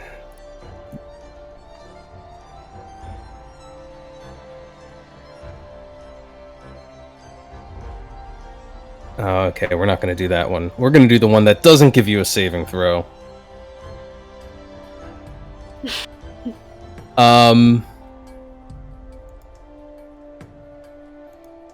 Oh, this is not amazing.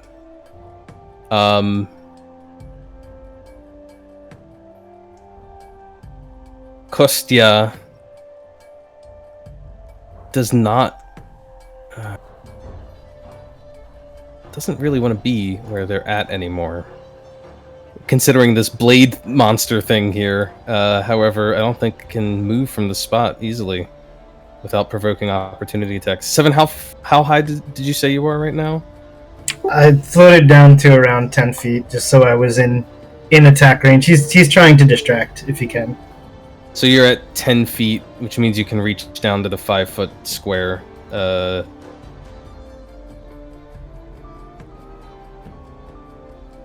This music confuses my brain, Anthony. Yeah.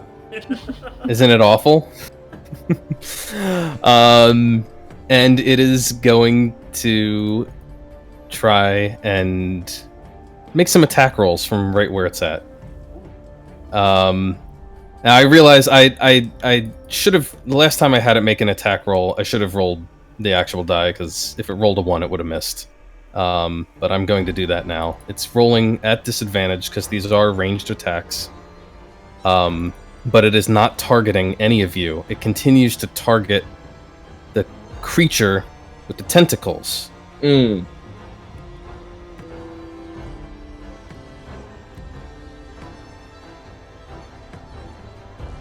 Come on. Yeah. So all it has to do is not roll a 1 when it's targeting this thing. But it is rolling at disadvantage, so the odds of that are a little bit higher. Okay. That is a hit. And that is a hit. So 2 more of these orbs go drifting through the air right past all of you to strike the tentacled creature, which once again extends its arms straight out and seems to generate this field of awful psychic energy in a radius around it. It is going to hit... Let me double check. I know it hits Ryland. I don't know if it hits Nimue. Yeah, it doesn't quite hit Nimue, but it does hit Merlin. You're going to take this following amount of damage twice. 40, holy shit! 40 points of psychic damage, and then 26. Oh. Holy fuck! That is an incredibly high roll on the 40. Ryland, how you doing, bud? I see him adding little ticks to himself.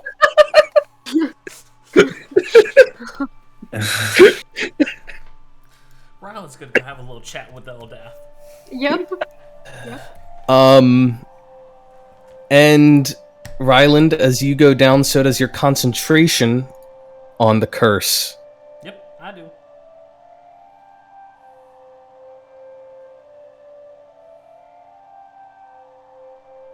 Yeah. Ooh. How's Merlin? He's out. Gone. Did the 40 take him down? Yeah. Okay, then I hate to say this, but he also has taken damage while unconscious, which means he is at a failed death save. Yeah. Poor buddy. 1 failed death save. Ryland, your guardian thing is still active though, because it doesn't require concentration, so that's cool. I think he walked away. I think he's talking with God. He's talking with God. Oh boy. No, the guardian is guarding his unconscious form. It's perfect. Ryland, did you go away and talk to God real quick? I did. And I am talking right now. That is Kostia's turn. These little creatures are still trying to get in.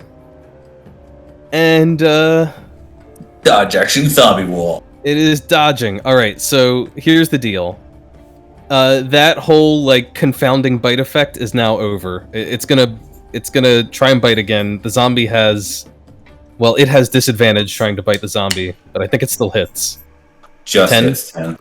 Alright, so I need the zombie to give me another wisdom save to see if that ability will trigger again. As the zombie takes 5 points of piercing damage. I'm just gonna roll a 20 because it's -2, whatever I roll. Okay, sure. Yeah, failed. Fails. That means that zombie, it's even though it's dodging, it's now neutralized by this confounding bite. Let me just put a little something on there. Alright. The next zombie, they're still going after the zombie, just trying to get through the door. Let's see if the damn zombies can do their thing. Alright, this is a straight roll now. No advantage. 22 will hit. Zombie's gonna take another 5 points of piercing. Is it You know still the best up? part is... Oh yeah, it's got 24 hit points. God, you keep refreshing the hit points on. Yep.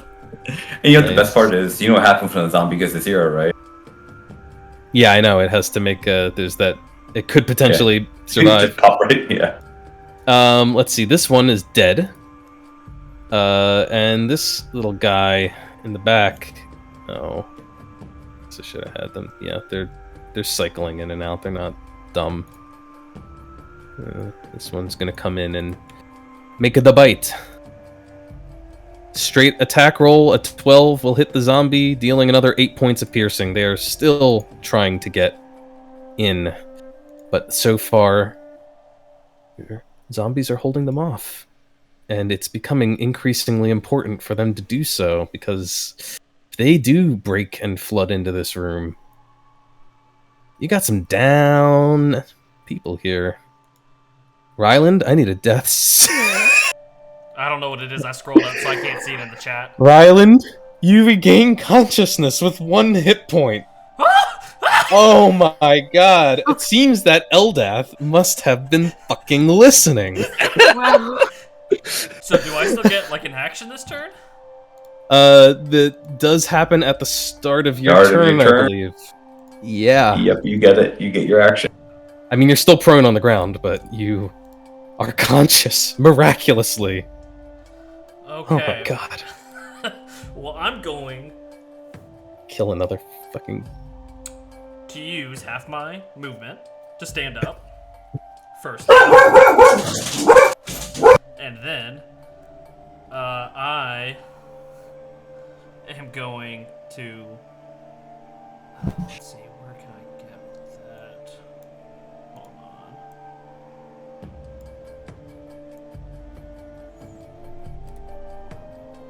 This is really disturbing. There's some sort of wild animal that's screaming right outside of my open window. It literally sounds like it's in its death throes. That would be a female fox, probably. Okay. So That or a bobcat. Okay, so Ryland. I actually have to see what this is. Hang on. I'm sorry. I'm sorry. You're good. How I see Ryland's chat with God going, look here, you little bitch. Listen, I scrolled up. I didn't even see what I rolled. I was winging it, so it wouldn't show up in the video. As long as it's not my dogs, it's fine. And I just shut my windows. But there's literally like a battle of life and death happening outside my window. Whatever's going on. So Anyway, continue. I used half my movement to stand up. Okay. Which leaves me with, I have how do you half 35? Is it just 15 or 20? It's rounded down. So Okay, you so got 3 squares. Okay, perfect. So first of all, Balm of Peace, and I am going to go this direction, get Merlin, get the 3 zombies, and end next to that dead one. Right here. And that does prevent opportunity attacks. Very nice. And that's 2d6 plus 5 and healing to all of those people. So the zombies all get 10 hit points back and Merlin. And then I'm going to use the rest of my remaining movement to go over here. Fuck this shit, I'm out.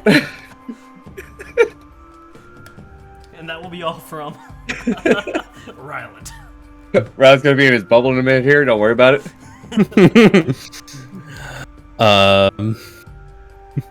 Okay. Right, Ryland. You throw out your healing, you get the heck out of there. You save Merlin from his dying state, although he's still prone, and Nimue is up. I can't believe you rolled a fucking 20. Jesus That was good. Listen, those words, after not looking at what I rolled, were the best words you've ever said to me.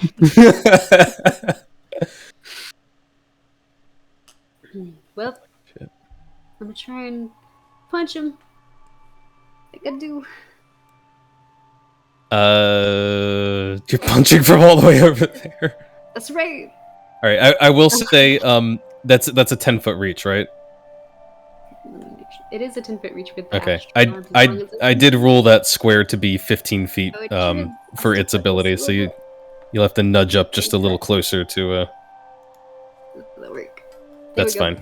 Yeah, just a formality, I know, but a 15 is unfortunately a miss against this creature, as it simply throws up 2 tentacles and like swipes the strike out of the way. Does an emboldening bond end if you die, or if No, the it's caster it's dies? 10 minutes. No. Good We question. established that. Don't during forget the your farm fight. emboldening bond. Okay, it's a hit. It blocks. It goes to block your fist, but because you're so emboldened by your friends, you just like wrap the fist around one of those tentacles and squeeze and deal 6 points of force damage. And I'm going to risk the biscuit. I'm gonna run up and punch him with the knuckles. The knuckles, the magic knuckles. Right. I've been waiting for those to come out. All right, magic knuckles. Damn it, magic knuckles. Ugh. Roll a d4. It might change it. No, it's not. It's not going to change it. I doubt It it. won't change it this time. Is it? I'll try and do stunning strike when you hit with a melee weapon attack. Damn. And then I'm going to just casually gooch this way for no reason whatsoever. Then, Okay. and I'm going to go ahead and spend a key point, since I can't Stunning Strike, to Flurry of Blows instead. Oh. Use everything I got.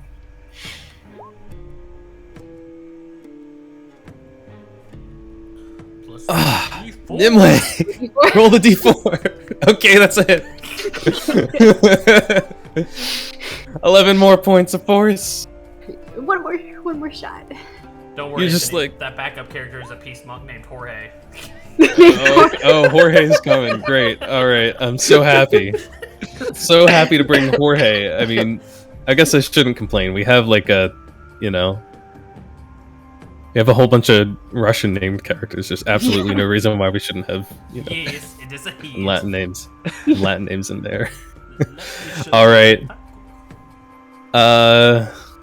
That is actually quite a bit of damage, Nimue, that you okay, just lay on this thing. Despite the one miss, you still boom, boom, boom, hit it 3 times and leave it looking a little shaken on its 4 limbs, trying to recover. Speaking of recovering, it's going to see if it can't recover that ability now with a d6 roll. Hell yes. Although this isn't actually... It's so much better if it can just land to it. Ugh. Alright, why not? Let's maximize the, effectiveness here. Is that square... Well, it's not even moving into it, so it's fine. It's going to come trotting over here, around to the other side of Nimue, right up here. And then all of those tentacles will lash out simultaneously once again, striking, potentially, Nimue, Merlin, all 3 zombies.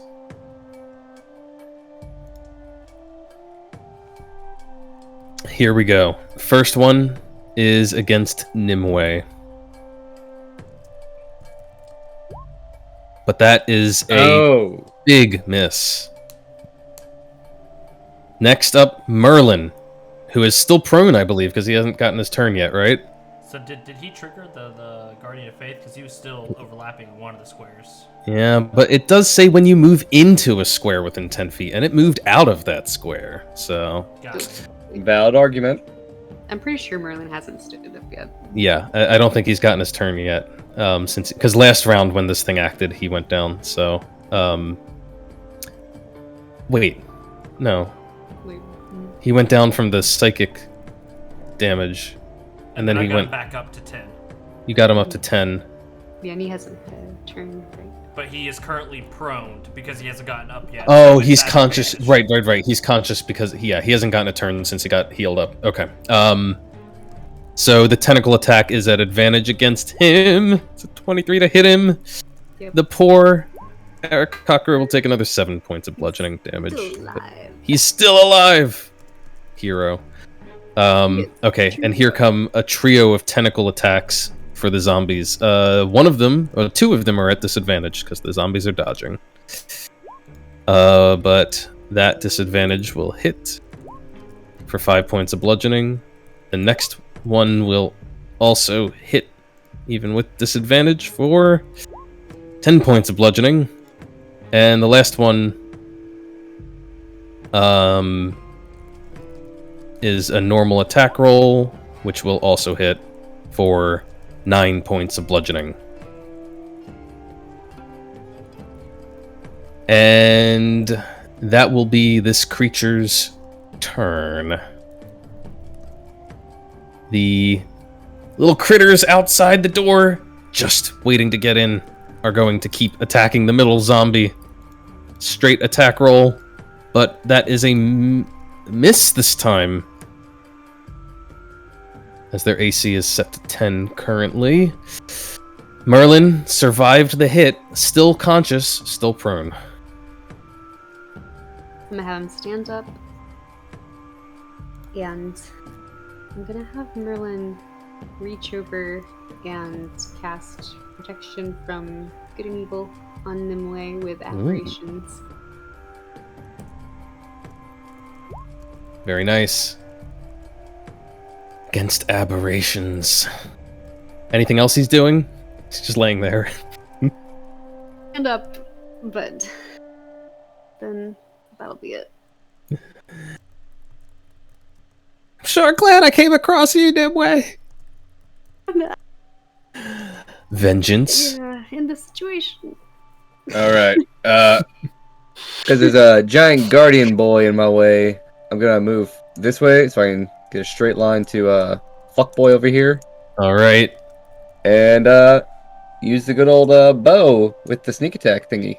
Alright. Yeah, no disadvantage. Or sorry, no advantage, but I do think if you hit, you apply your sneak. Oh my god! Dude! Don't hit Safine! Don't hit Safine! I gotta draw a crit fail card. Oh man, this poor Vengeance. He got dust in his eyes. Oh no! His weapons... I got splooge in my eye from the sewer. Probably. Just some muck got in his face, and he's still recovering. Your weapon's range is going to be reduced by half for the next D4 rounds, which shouldn't make that much of a difference with a bow, but for the next 2 rounds, your range is halved. Whack. Anything else? I don't think I can do anything else. Alright. 7, top of the round.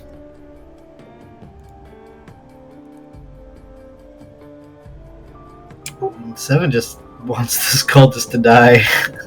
So I guess that's where he's focusing his energy.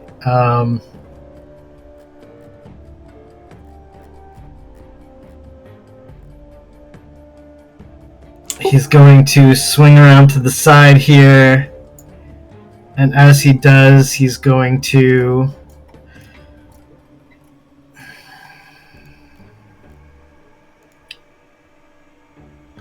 He's going to toss a magma bolt as he charges in after it. Interesting. I like that. Yeah, that'll hit. God damn. That is... Yeah, but I rolled I rolled a 5 and a 1, so 6 fire damage. And then he's going to fly in and take a slash with his sword. Is the sword dealing magical damage? It is not. Cupcake is just a really old katana. Alright.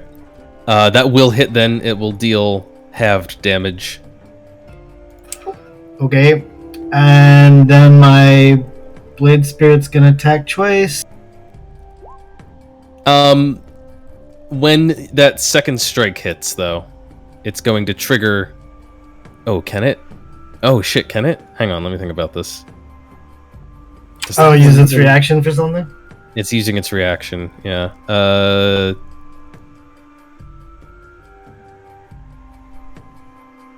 I don't know if it really... I guess it can, but the other one would be... squeezed. That guy's not gonna fit on top of me if that's what you're trying to do. He would be squeezed into that area, and that would be very bad for him. I think it's gonna stay put. It's gonna stay put and hope it can eat these attacks. Looks like all right. an 18 and a 13 to hit. Oh, sorry. The first one gets advantage, so I guess 18-13 is the... Sure. I'll roll the second. Nope, that was Cupcake. Ignore that. What's happening? Alright, the Blade Spirit rolled 18 on the first one, and then a nat 1 on the second. Okay, that's bad. I need... Oh my god, everything's happening. One. I'll be right back as soon as I replace the battery in my mouse. Hang on. Why are we all getting ones? Can we get like 20s? Come on. I got a 20 last time. This is the first 20 I've ever rolled in this. No, I've rolled a 20 on an ability check once, but never on an attack. It's the first one I rolled in this campaign.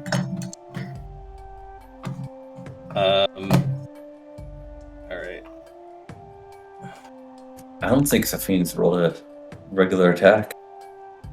Okay, let's see here. The thing scored a crit before, but now it rolls a natural 1, so it draws. Does the 18 hit or no? The 18 did hit, yes. So you can give me the piercing and force damage from it. Alright, 11 piercing, 4 force. Alright, the Blade Spirit... Oh. Okay. One of the best critical failures you can possibly draw. Grim Determination. Your spirit is so determined, and it will get advantage on its next attack against the target. On a crit fail? On a critical fail, yeah. There's like 1 or 2 good ones in the critical fail deck. Yeah, you just made it anger. It's an angry spirit. Yeah. So it has a chance to roll advantage next time around. Alright, so sorry, what was the piercing versus force? 11 piercing, 4 force. Okay. The piercing will get halved down to 5. The force all goes through. Alright. Oh man, it is really starting to stagger now under all of these strikes as it's close. Somebody fucking shoot it! Shattered. Anything else from 7? Yeah, I heard somebody shoot something. he throws some dirt in its eyes. It has no eyes. Oh, fuck. We'll give it some eyes, don't worry. Alright, Safine, all the way on the other side of the fight, not having taken a single hit this whole time. What would you like to do? I'm gonna do what Glamour Bards do best and just continue to pump people full of inspiration. Yeah, so I'm gonna burn a Mantle of Inspiration. So that's gonna be going to Merlin, Nimue, Ryland, and 2 of my zombies.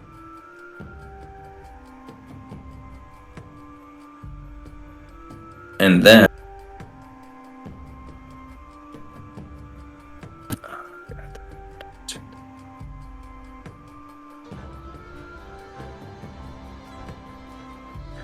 I'm going to Vicious Mockery the tentacle being and look at it and say,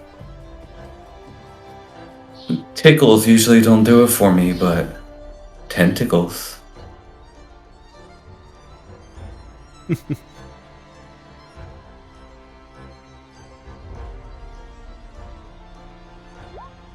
Did him. Yep. Alright, a Vicious Mockery. Even though I know it sings. So don't forget, Nimue, Merlin, you can get the fuck out of there, away from that thing if you want to. Before it gets... Oh my god. I've been making... She's AFK. I've been making a mistake. God damn it. I can't believe I missed this. This is so obvious. Is it advantageous to us that you've made a mistake, or... It would be unfair of me to trigger it spontaneously because I haven't been enforcing it until now. Because that probably changed the way that Safine acts. But I really should not have forgotten this. This would have been a big difference.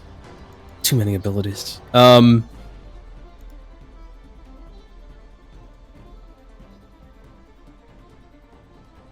All right, I'll take the damage, but I will. Well, actually, let me roll the save. Let me roll the save, and then I'll explain. Or maybe psychic damage heals this thing, or it does damage. All right, it passed the save, so it takes half of that, right? Or is that a cantrip? It's the cantrip. Okay, so cantrip, it takes take none of that. And good thing too, because yes, indeed, the psychic damage does not affect this creature at all. In fact, as you've seen, when this other thing hits it with those bolts of psychic energy, it only seems to radiate the psychic damage out in an area around it. Gotcha.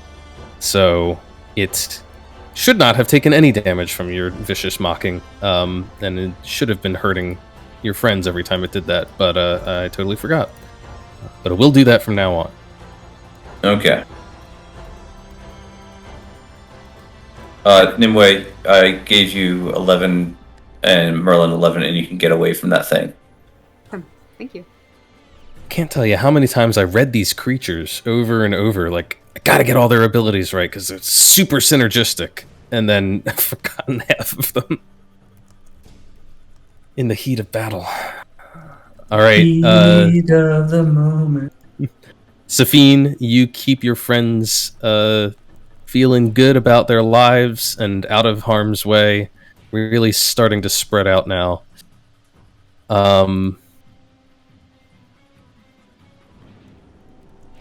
But Kostya is up. Unfortunately, Kostya's tactic of hitting this creature, causing it to radiate that psychic energy, it's not going to do much except for kill zombies. Although maybe that's exactly what it does want to do. So, it's going to take a shot. Once again, disadvantaged by the fact that it is in melee range here. Counterspell.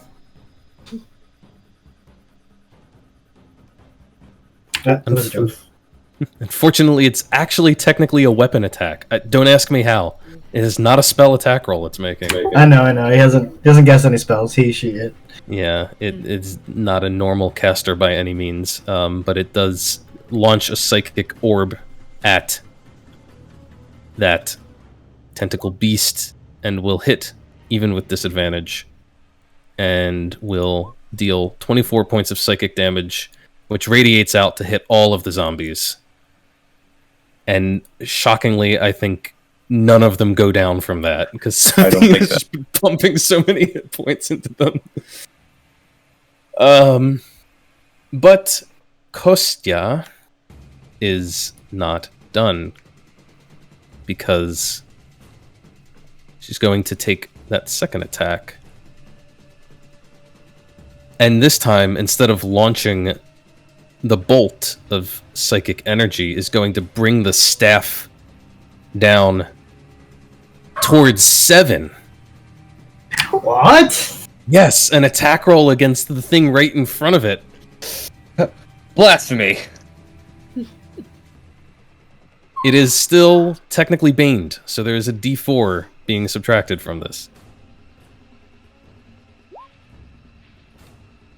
It's not going to hit even if there was no d4 subtracted. You are a lucky man as it swings that staff at you. But you dodge. You dodge. It's not true, you're not lucky. You just have a very well-built character.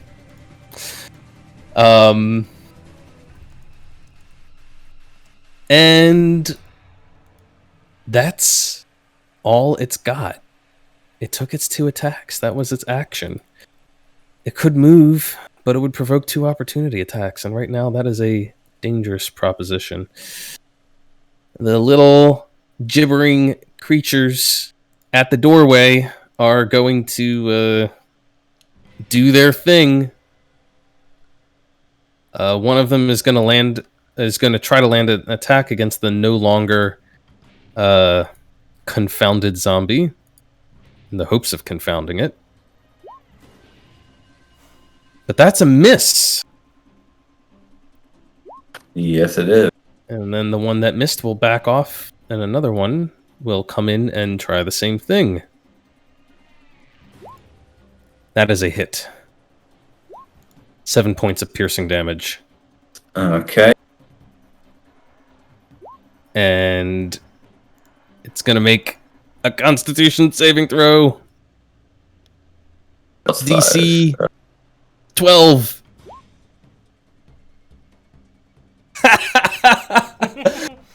Oh my god.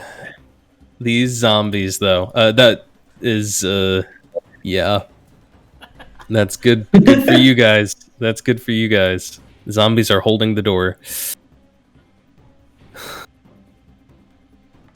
Ryland, It's you. You can see that the two remaining enemies in the room are both badly beat up, strange-looking ichors flowing from wounds on their bodies.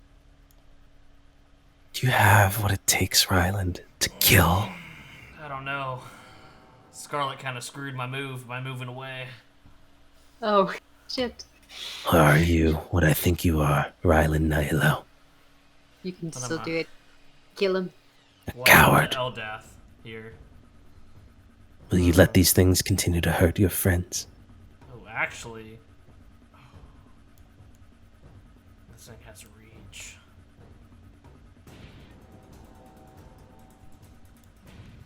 Oh. I don't like what I'm about to do. So I'm not going to do it. I trust myself. From my very safe position, Anthony. Hold on, let me make sure I can't. Yeah. I am going to... Oh, wait. Ooh, I can. I am going to... Let me make sure I'm clearing this. It's a lot of movement. Okay. I'm going to run across here, avoiding the range of that thing. Maxing out my movement there. And I am going to finger guns guiding bolt this some bitch. Yee. Which one? Tentacle monster. Okay.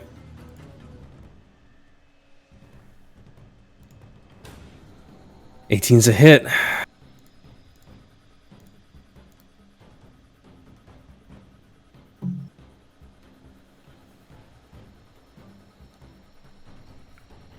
$18 points of radiant. Pretty good.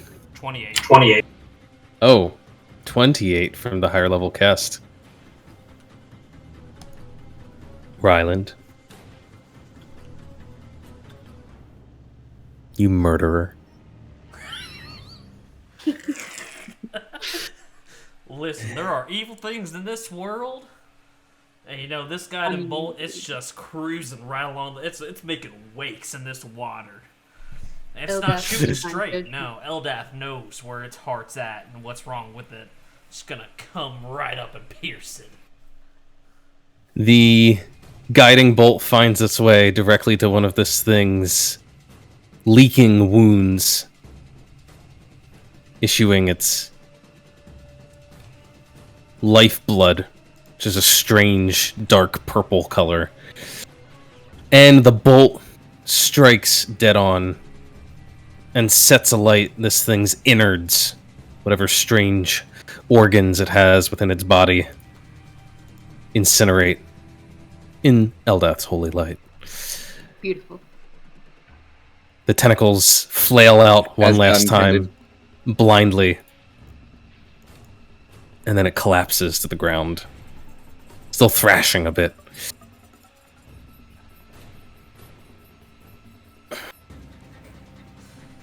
And that's gonna be it for this cap poke. Nimue, there's but one foe left on the battlefield.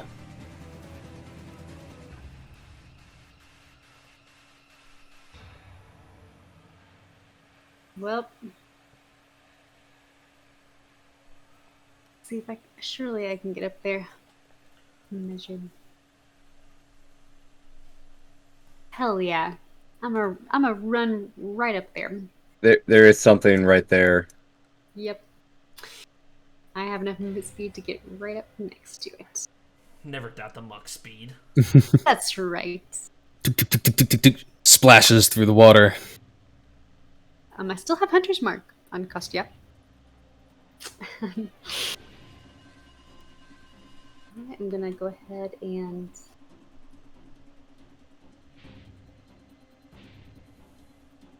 I rapiered Kostya before. Does it look like magical stuff used to hit Kostya? Yes, it does need to be well, mundane. I mean, you've seen 7 stab, but it is resistant to that. I'm gonna get the knuckles and punch it right in the face. All right. Kaboom. 20 hits.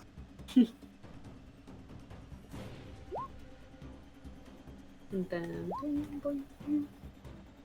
Holy shit. All right, let's see. 5, 10 points. and then second attack. Ooh, plus a D4. D4, that's right. That's a hit.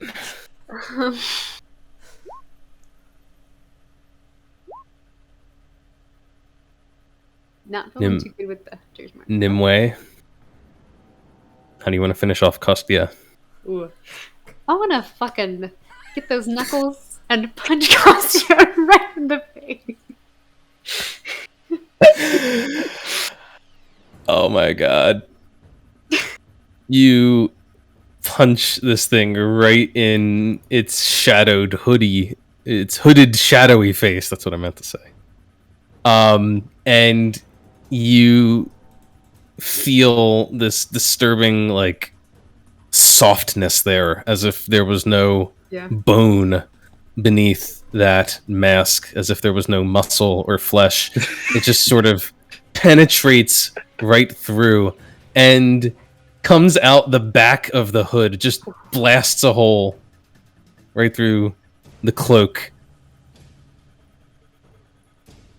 And suddenly, it's as if there's nothing in the cloak at all. It just hangs limp on your arm. And you hear a voice come from it one last time as it says,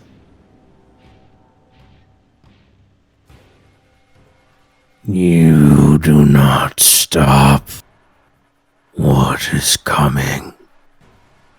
You do need not even kill what you fight. It comes back. It shall be here. We shall be here. When her birth is complete." You'll fear the outsiders. And we have your cloak. the cloak, which seems to be the last vestige of it on this plane, begins to disintegrate, turning to wisps of yellow nothingness before vanishing completely. However, there's one thing left behind. You see that staff has fallen to the ground. Well,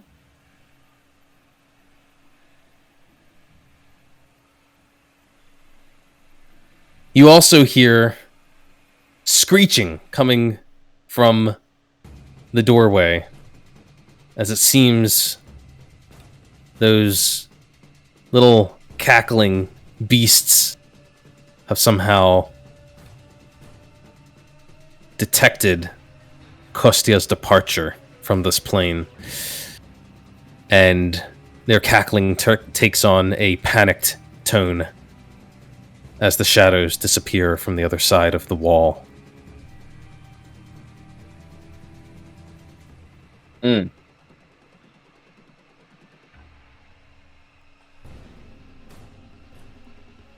And I will take you out of combat at this point. wow. Is there anything over here at all for me to like bring back for the little thing I had to do here, Kostya? No, actually, nothing that you see there. Just the staff. Anyone, All right, anyone looks over nobody here, touch the staff, please. if anyone looks over here, Riley Touch is the laying on his staff. back on the dry. I'm gonna start getting a pillow party ready. All right, I would- Seven will take out a blanket and wrap up the staff. so that no one just arbitrarily makes contact with it. He doesn't trust the thing. Nick, While it's he's not looking like at we it- this here. Can I investigate it while he's going to pick it up? You just want to like look at it, see what you can see about it. Yeah, if there's anything weird about it. Yeah. I'll let you make a investigation. Sure. Let me kill this music. It's no longer fitting. No longer fitting.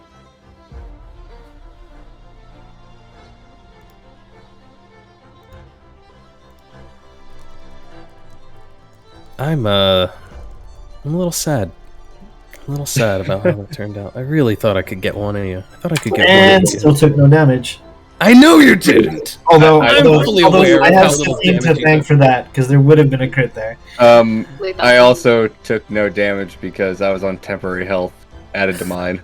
Half of you took no damage. I saw it. I saw your hit points there. Listen, some of us are not doing great right now, so just everyone be quiet. I'm resting.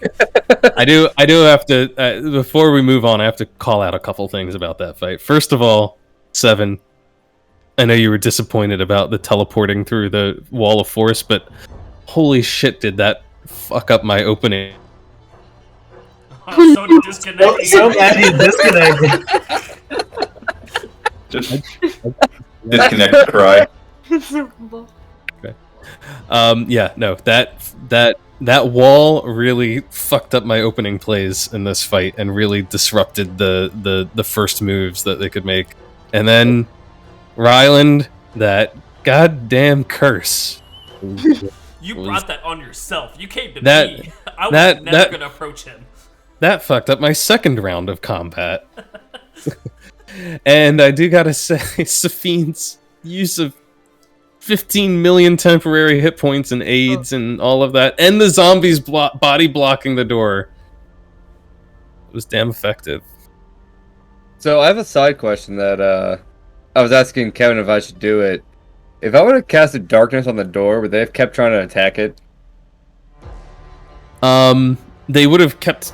They probably would have kept trying to get through. Although they would have been hampered by the darkness, Okay. for sure. They would be effectively blinded, and assuming that they don't have an ability to see through that. The other question he asked me, would he Oh, be yeah. able to cast darkness on an arrow he shot an enemy with, or is that considered a warren at that point?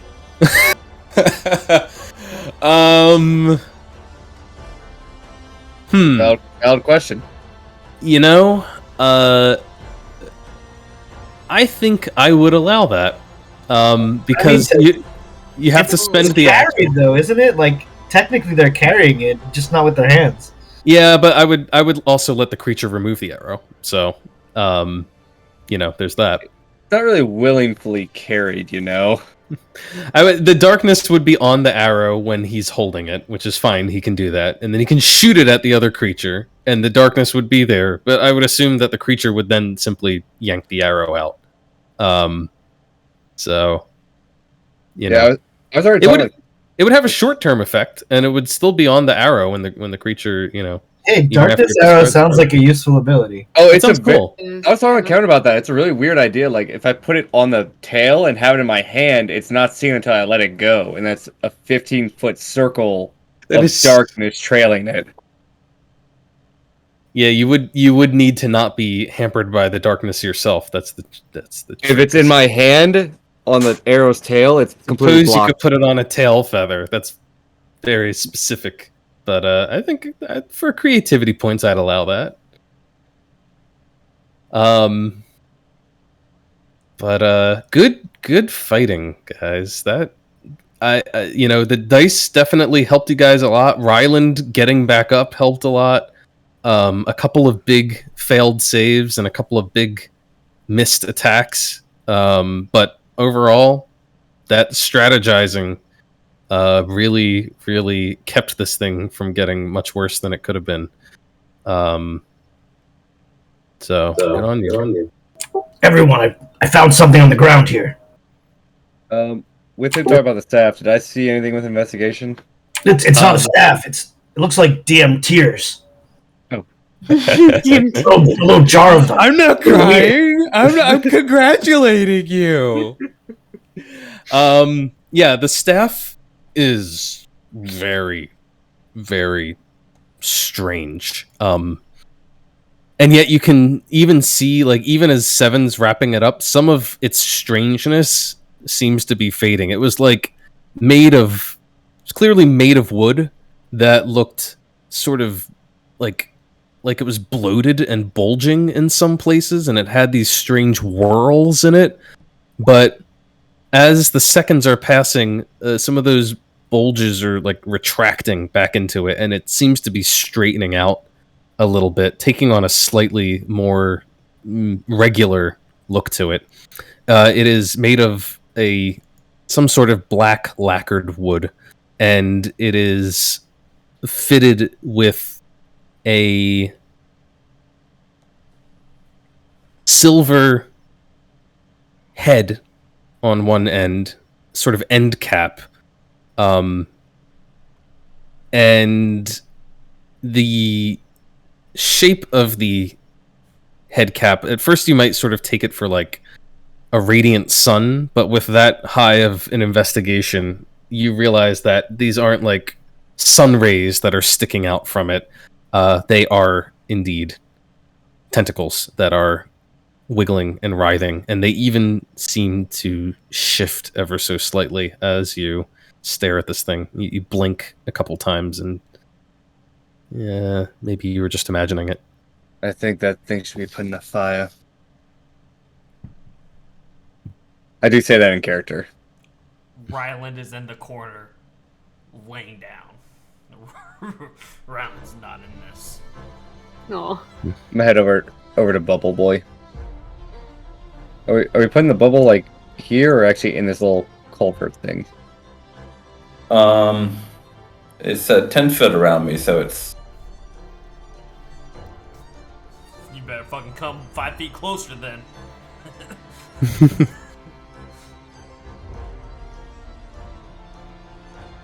I'll go in here. I don't know if we can get another short rest though. I think you're only allowed so many in a 24-hour period or something. Yeah, I'll stay through it. I'm just gonna stay down here for 8 hours in the pillow party. Actually, if we're like, why would we stay here for 8 hours? Why wouldn't we just leave? Let's see. Did we? Does that count as the necromancer we were looking for, or do you think we still need to search more? Seven, I don't know if there's any more tunnels down here. We went down every way. I think the only thing we haven't seen, except for Vengeance, is the creepy tunnel with all the bugs. And I am not going down there right now. Looking at this thing, Vengeance goes, by the way, this is definitely not a horse. Seven, hearing what Ryland says, Seven walks up to Vengeance, just grabs him by the collar, not like super aggressively, but to turn to face him, and he looks at him. He's like, "Your boss lied to us." To be fair, my boss lied to me too. What's your point? His boss never spoke to us. His boss lied to him, which in return made him lie to us unknowingly. No, his boss is our boss, I thought. I don't know. Just get out of here. Look, in all honesty, I was told to go look for some bastards that had some money. We killed one and I have nothing to bring back, so I got lied to too, and I don't have 3 other bodies, so... What's your name again? I lied to. Hey, what? What's your name again? Vengeance. Well, I don't like being lied to. He also doesn't appreciate talking in general. He's a very solemn fellow. He's still standing there, not really caring that you're holding his collar. Well, did I lie to you? All right. Look, I'll break this down. I'm saying that we were manipulated into serving the ends of that bastard. And I think he's got something coming to him. I mean, we'll see how this goes, but would you mind letting me go? Unless you want a hug or something, you don't need to hold my collar. I love cuddling. True. Vengeance just opens his arm, just like, come on, I'll give you a hug. It is true. Seven actually, like, pauses for a second, like taken aback, And then he lets go of your collar and hugs you, and you notice as he lays his head down, you feel some shuddering there. This has been a really tough day for him, and he's you weren't expecting it maybe, but he's honestly glad to have a chance to let it out a little bit. Still hugging him, I look over my shoulder like and mouth like, is he okay? I've never seen him do this. This is someone may want to check out Seven, make sure something from that. I'm fine. I just miss Cat. That's all. Rather than son, do you need a hug?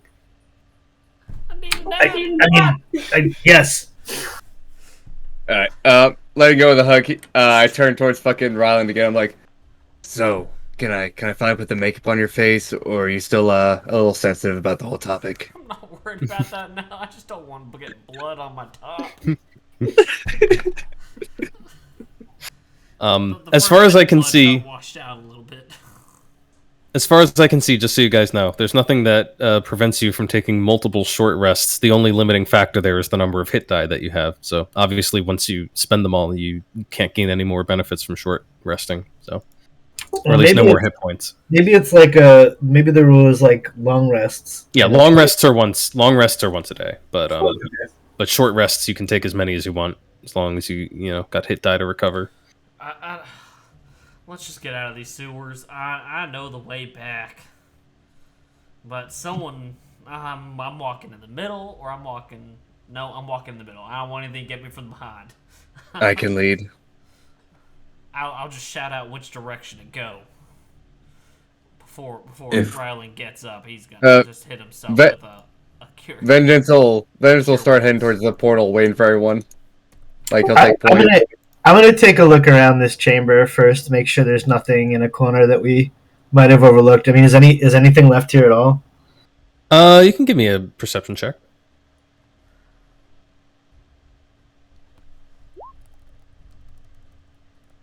Seven, you're looking around and you're like, you're thinking about like what was this place?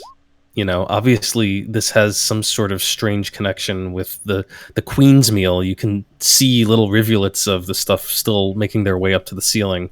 That process is completely unhindered, whatever else has been going on here. As you're looking around the room, you notice the room is perfectly symmetrical, with one exception. It has that weird little nook on one side, and it just seems curious to you because the whole thing has a little bit of an irregular shape, but it's still mirrored on either side except for that nook. I'm gonna tap Vengeance on the shoulder and ask him to come help me investigate the nook. I'll follow him.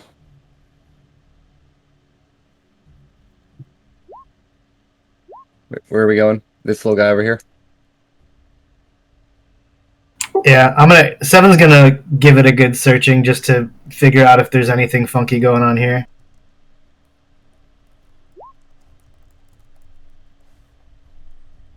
We gotta investigate the walls.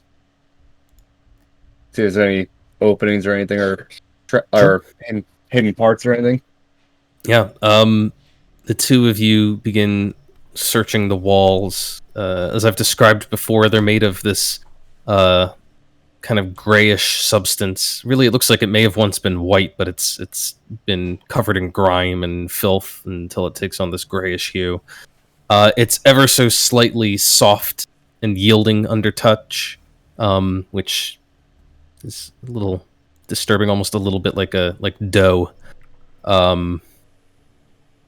But try as you might inspecting this little, almost like this spherical offshoot here, you don't see any signs of anything hidden here. Wait a second. So the room is symmetrical, right? I'm asking Seven this as we're looking at the spot. Right. Let's check the wall on the other side.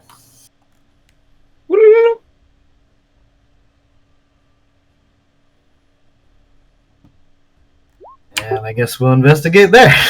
Fresh investigation check. That net 20.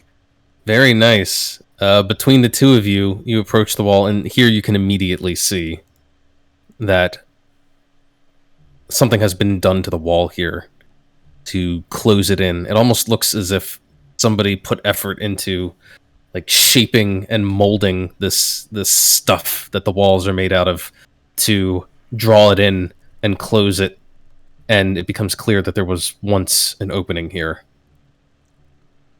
Is it like a solid wall, or like if we touch it, is it like malleable still? It's a little bit soft. You think maybe you could force your way through? I'm gonna try to strengthen it then. All right. Give me a strength check. All right, pretty good. You kind of feel a soft spot there. You find a little seam where like the two sides of the wall were drawn together to meet in the middle, and you lean your shoulder into it, and you shove hard, and with a soft crumbling sound, the wall breaks inward, revealing another chamber, much like the one on the right side of the room. I guess just because I've been screwed before, I will use a spell slot to invoke some arcane sight before we step in. I see any like active magic in there? Well, I have a question. Did I fall in when I pushed it in, or am I like just knocked the wall down? You kind of just knocked it in. Okay. You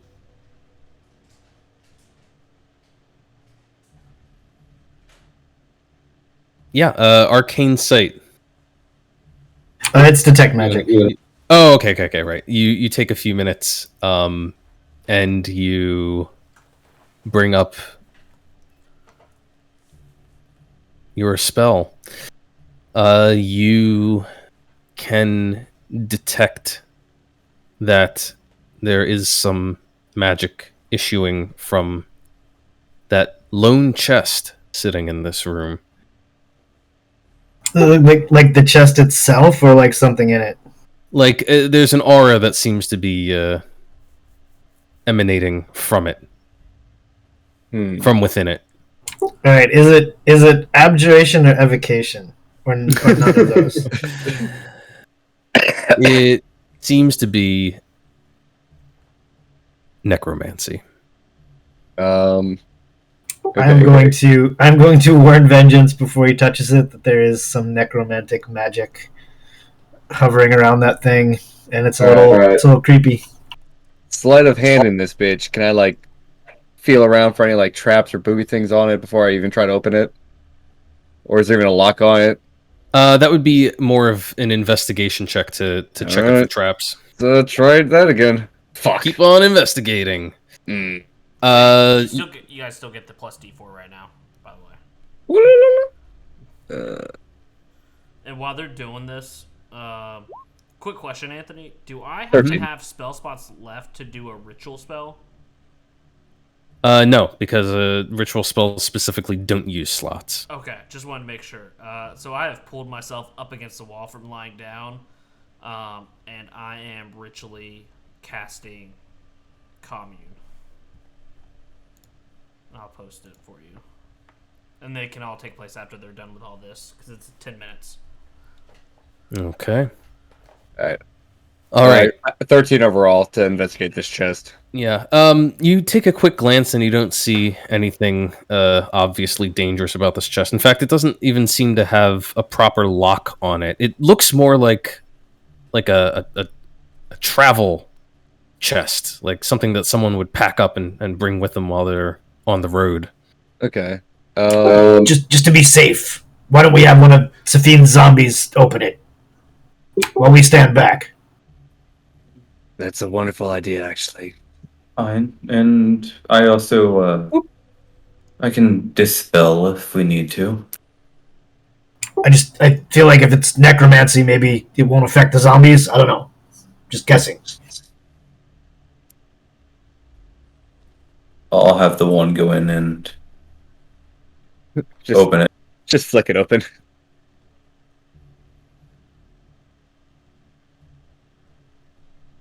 Zombie fumbles open the latch with its undead hands, and as it opens, you see that the travel chest seems to contain a travel cloak, one made of black with gold trim. Does it look like my clue? And okay, am I able to tell now? Is the aura thicker around the cloak, or is it just around the chest? It seems to be still coming from something within the chest, maybe even under the cloak. All right, All right. I'm warning. I'm warning vengeance about this. I don't know what to make of it. But Can I use sleight of hand to quickly remove the I got cloak? mage hand. Oh, let him open the damn thing. Everyone's got their zombies and their mage hands. You want to try and deftly open the thing by moving the... Definitely pull the cloak away. See if there's All right, anything I'll give you a sleight of hand check to do it quickly and hope that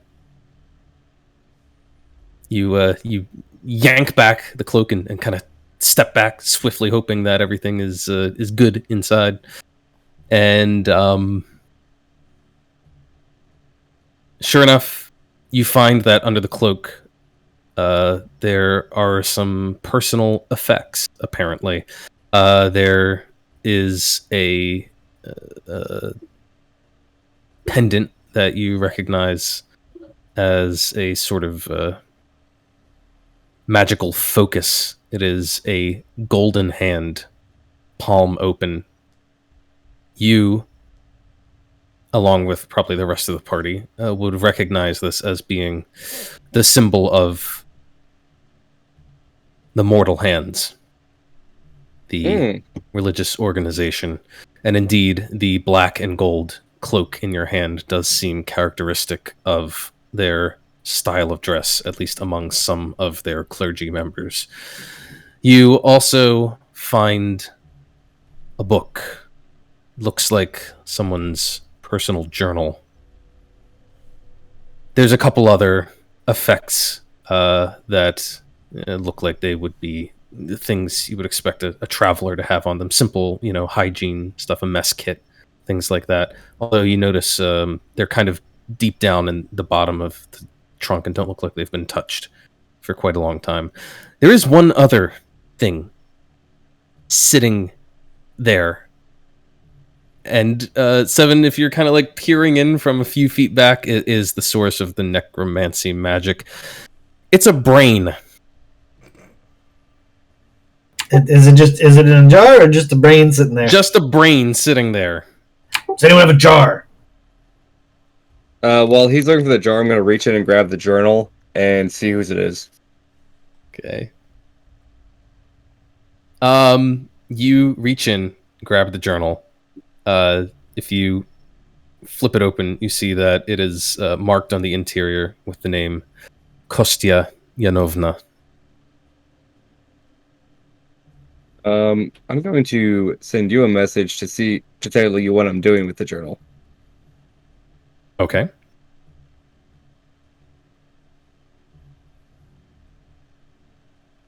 All right. Well, I don't have a jar in my inventory. Oh wait, I have a mess kit. Oh, I have a water skin. No, it's not going to work. I mean, I can just mage hand it the whole time and just floating brain it around us. That's not. Yeah, but we want to put it in something, don't we? If it's not in something right now, then why does it need to be in something? Well, because we don't want to touch it. I have a pouch. Okay, let's put the brain in the pouch. How about that? Can wrap it in a cloak and make my zombies carry it. But I will tell you that in approximately 7 minutes after I get done ritually casting this spell. After you get done talking to God.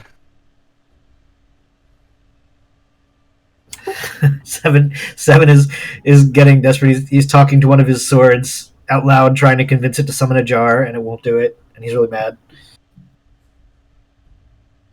I mean, I can just levitated out of here with Mage Hand. Yeah, but if we walk down the street with a floating brain, I think we're gonna attract notice. Yeah, I know. With the zombies in tow, in a place that's teeming with the Enduring and remnants of the Xantum Empire, I'm pretty sure that this might be the place that we can get away with it. While you guys are all talking, I'm just standing there flipping through the journal pensively.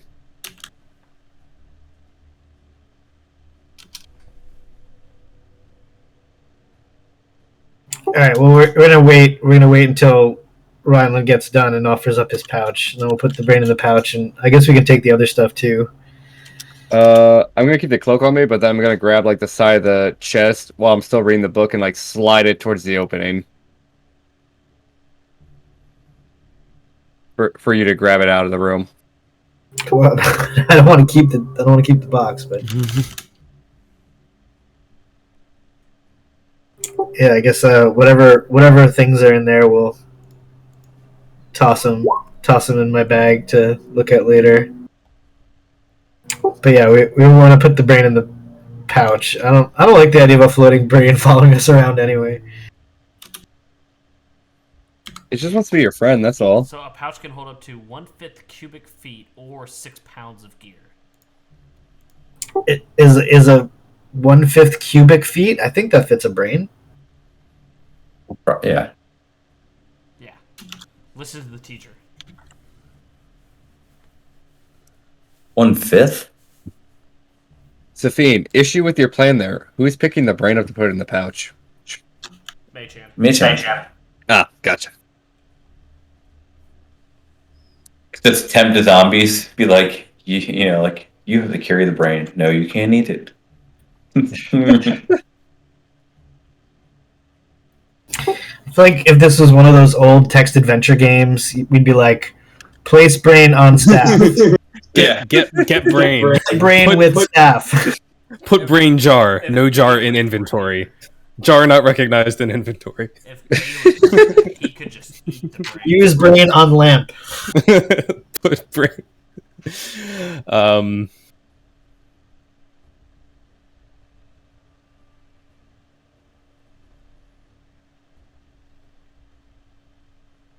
Oh god.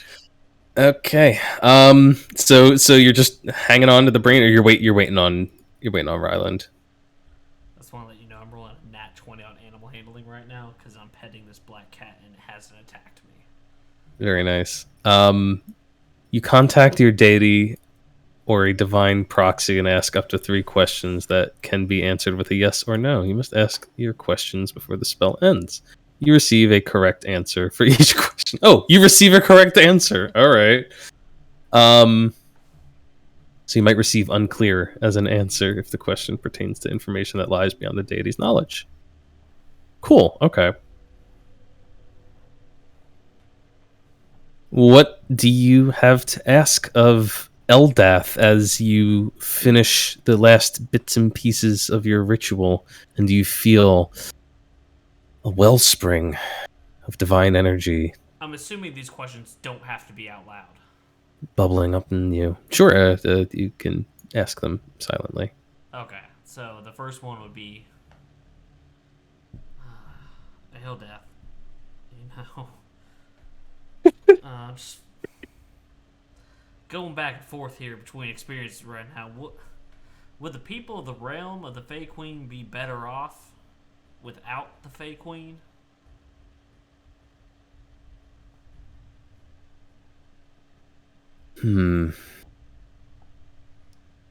Like, would their life be better?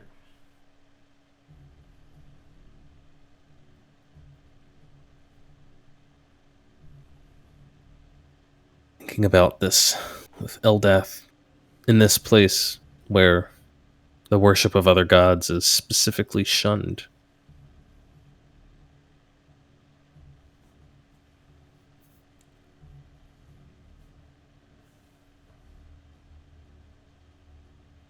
Eldath, or at least something,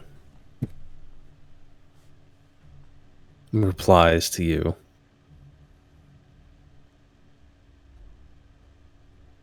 Unclear. Okay, I can appreciate the intricacies of that nuanced question. Second question, no doubt. Is the realm much? And I'm not just speaking of the realm of the Fey Queen, but Yon in total. Is it in danger of the beings we just fought? Like, is there more of them out there?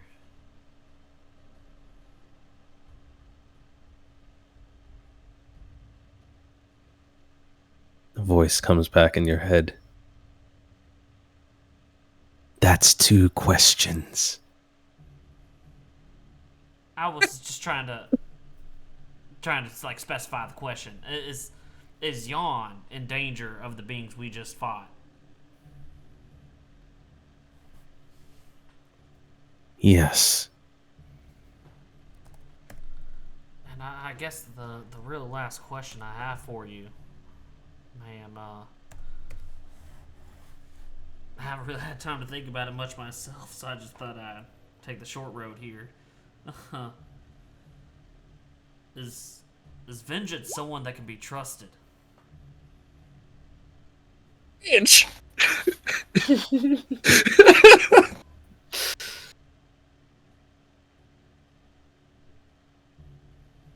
To Eldath's knowledge? To Eldath's knowledge. I'm gonna go from reading a book to being fucking shot with a bolt at this point.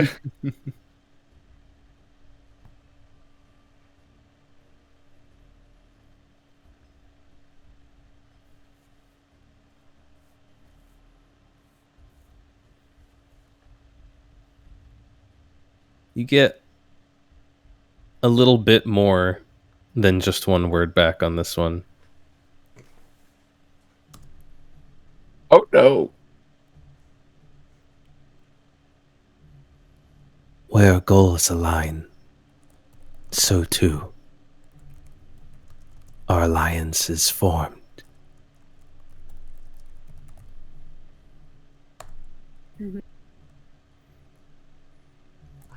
I thank you for taking your time to listen to someone as small as me. And with that, Ryan will stand up and head over to where Vengeance and Seven are. Rylan, oh my god, do you have a jar?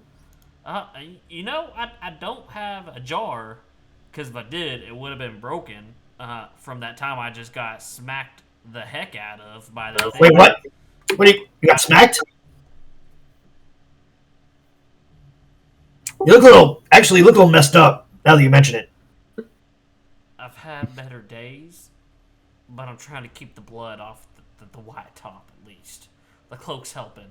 Why do you need a jar? Well, there's this magical brain, and we got to put it in something. As he says, there's this magical brain. Vengeance just sort of picks it up and holds it up. This thing. I got a pouch that I could probably go in. It glistens and quivers in your hand. Ew. I got a pouch. I don't know anyone who makes a jar that big, Seven. Where do you come from where they make jars that big? Did someone say they need a jar? Says Merlin. Yes, that's what I mean. Didn't you hear? Yeah. Oh, I'm sorry. I was very busy preening my feathers here. Brains go in jars. That's every alchemy lab I've ever been in has one. Oh, I put preserved plants and such in my jars normally, but You know. to each their own, I suppose. Merlin, may we borrow a jar? Sure. Oh, now you. Thank you. you. All right, great. Can we put the brain in the jar now? Sure. Put the brain in the jar. Yeah, I'll with the brain in my hand, I'll just drop it in whatever jar Merlin holds up, and then just casually wipe my hand off on the cloak in my hand.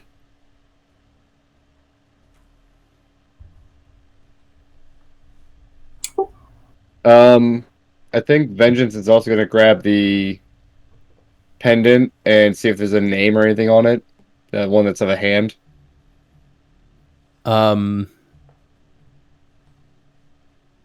No inscriptions on it or anything that you see.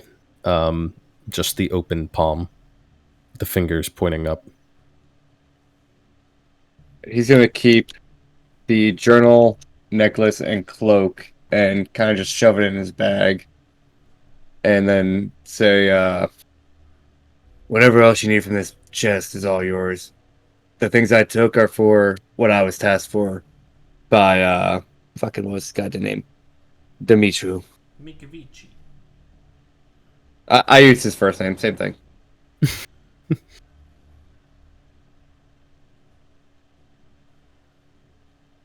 And then, like, after he does that, he's just gonna, like, step out real quick so you guys can fuck with the chest. You guys want to fuck with that chest? Ryland's just like, listen, guys. My vision's going a little bit in and out. Yeah. Obviously, I'm the worst looking one here now. Anyone else looking? Anyone need a little touch on them, just in case we need it on the way out of here. I'm uninjured. Do you need someone to help carry you out, Ryland? No, I can walk. I don't think the internal bleeding's gonna kill me. You don't think? What? So just to be clear, who's got the brain? I dropped it in Merlin's little jar he had in his hand. Okay. So you're leaving it with Merlin? Unless Seven took it, then yeah. Okay. What do I want with a necromantic brain? One that I take. I'm not a magic That's user. my alley, right? Yeah, sure. Here you go. You take it. Have a driver brain. Nimboy, I saw Merlin. I both of you. I saw you guys get roughed up in there. Come over here. You saved us so many times. Of course. I got a little Thank more you. left. While he's doing My this, goose I'm, like, cooked. I'm gonna lean in and go to Seven and, like, hold a hand out, like, for a high five that we found on the wall.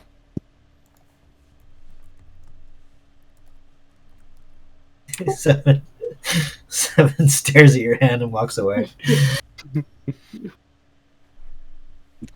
I'm just gonna, like, do it one of those little self fives, just. Shit.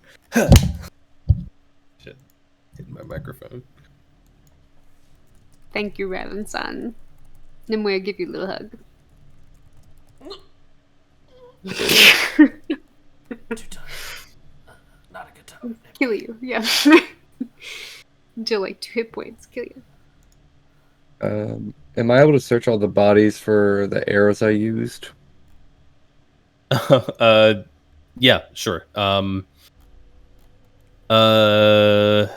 you look at How this, many- Anthony? A person using arrows who worries about who's arrow actually count. tracking the number of arrows they have? Yeah.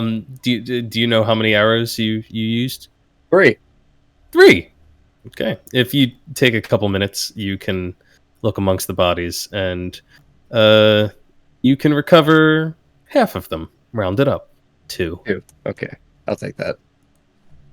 One of them looks like it was broken in the fighting, but the others are still suitable. Looking at the group, I go, I can lead the way out if you want. Yeah, but I guess if there's nowhere else to search, are you guys sure we searched everywhere in here? Or no. Please. Do we have a secure and safe place to stay up top? Or is it just better to take a full rest down here, where people don't know we are? Where were we when we came in here? Does anyone remember like where the door to this place was? Yeah, right. You're like in the northwest side of town. Yeah. It was a like a pretty simple sewer entrance. It's kind of like a stepped down area off to the side of the street, and then a like a trapdoor that opened onto a ladder. Well, I mean, unless we want to go try to stay with try to stay at the meal pit boss's place again, then we don't really have a place to stay here, do we? Listen, that non-Eldath worshiping son of a bitch is gonna offer us a motherfucking room. Not my character saying it, but do I have any contact in here where we can stay in this area? Yeah, you probably. I mean, I'm going to assume you've been here for a few days doing your investigations. You've probably got a room, lodging arranged for yourself in the Undercity. Alright, cool. I'm gonna fucking let out a quick sigh and go, I know somewhere we can stay if you'll trust me. Really? But do we want to let everybody know that we're fine? Do we Speak quite for trust yourself, Safine. I meant, do we want to trust? I could really use a bed right now. I don't care where we go. Merlin's like, brain, and pulls out the jar. There's something weird happening. What's happening? I think it's talking to me. Oh shit! I'll take it. Well, I said I was going to take it, didn't I? Oh, sorry, I missed that part. Here you go. Yeah, I'll take it. Yeah, let me see what the worry is. Reciting War and Peace. You take the jar with the brain in it, and Safine, after kind of holding it for a moment, you begin to hear this dim voice, this very faint sound, almost a whisper, in the back of your head. And it's slowly getting louder. Talk you to find. My God, where this finally, there. You must help me. I'm going to talk out loud and let people hear. And why must I help you? Because without you, I'm going to rot down here for the next 10 years. And why do I care if you rot down here? No. I can guide you to great treasure. This brain is offering a guidance to great treasure. And the brain has convinced me we should let it live. Well, it would amuse me to. I wonder if I could just put it in the body of one of the zombies. No, not that. Not disgusting, decaying flesh. No, it doesn't like that. Maybe just leave it in the jar. What about Vengeance Body? Can you use that? I'm currently using that, thank you. What? Not for long. No. Take me to my lair, and in exchange, you can have my treasures. Yes. Okay. It wants to be brought. Is everybody hearing this, or It's just Safine.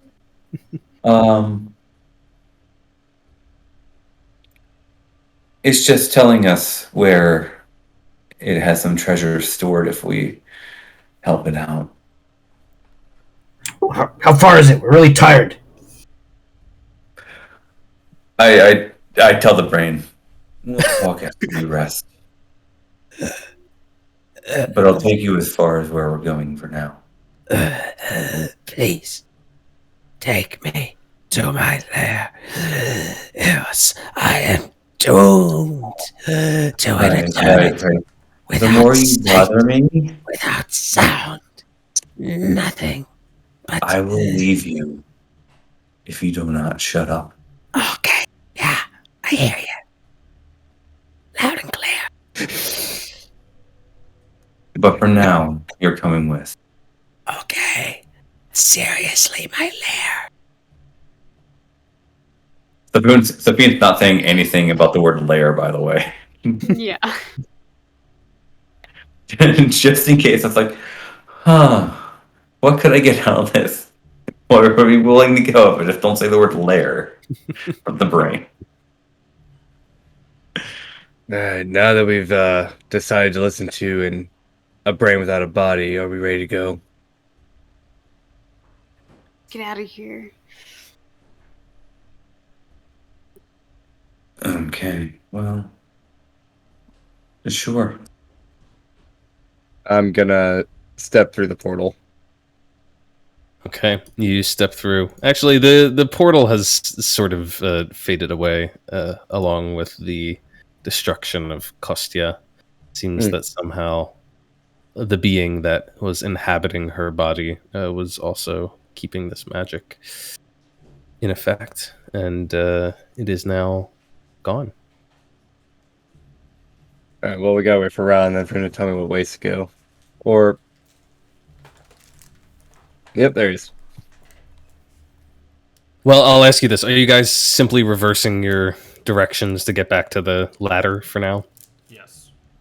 Okay, then I Yeah. will. Although, did we? I'm just double check. If we see anywhere along the way back that we didn't explore, can we just peek our heads down there or something? Like, I'm still hoping there's a necromancer here, but I guess not. I can tell you, scanning back to the map we've done, that we haven't explored the entire sewer.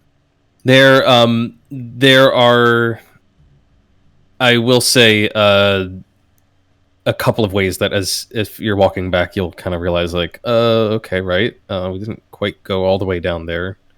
One of them is, of course, the chamber that had those giant insect-like beings crawling around in it.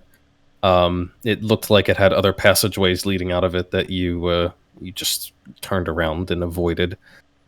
And whoever poked their head, I honestly don't remember who it was, but whoever poked their head down this hallway here may have noticed a sort of offshoot hallway that went leading in a different direction.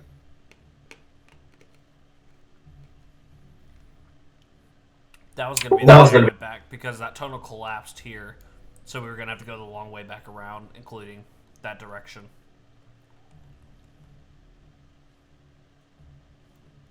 All right. Well, when we get, I guess are we talking about over here? Yeah, we're basically and we're going to have to go around the outside, east, and then north. I guess we can go west too, and then north. But we'll have to go take this path. Because this one is still caved in right here. We never cleared that. Leading us down this way. Yeah, that is. All right. Well, when we get to this passageway, Seven will creep down it just to peek and see what's down there. Okay. I will move all of your tokens over there then real quick, and then we'll...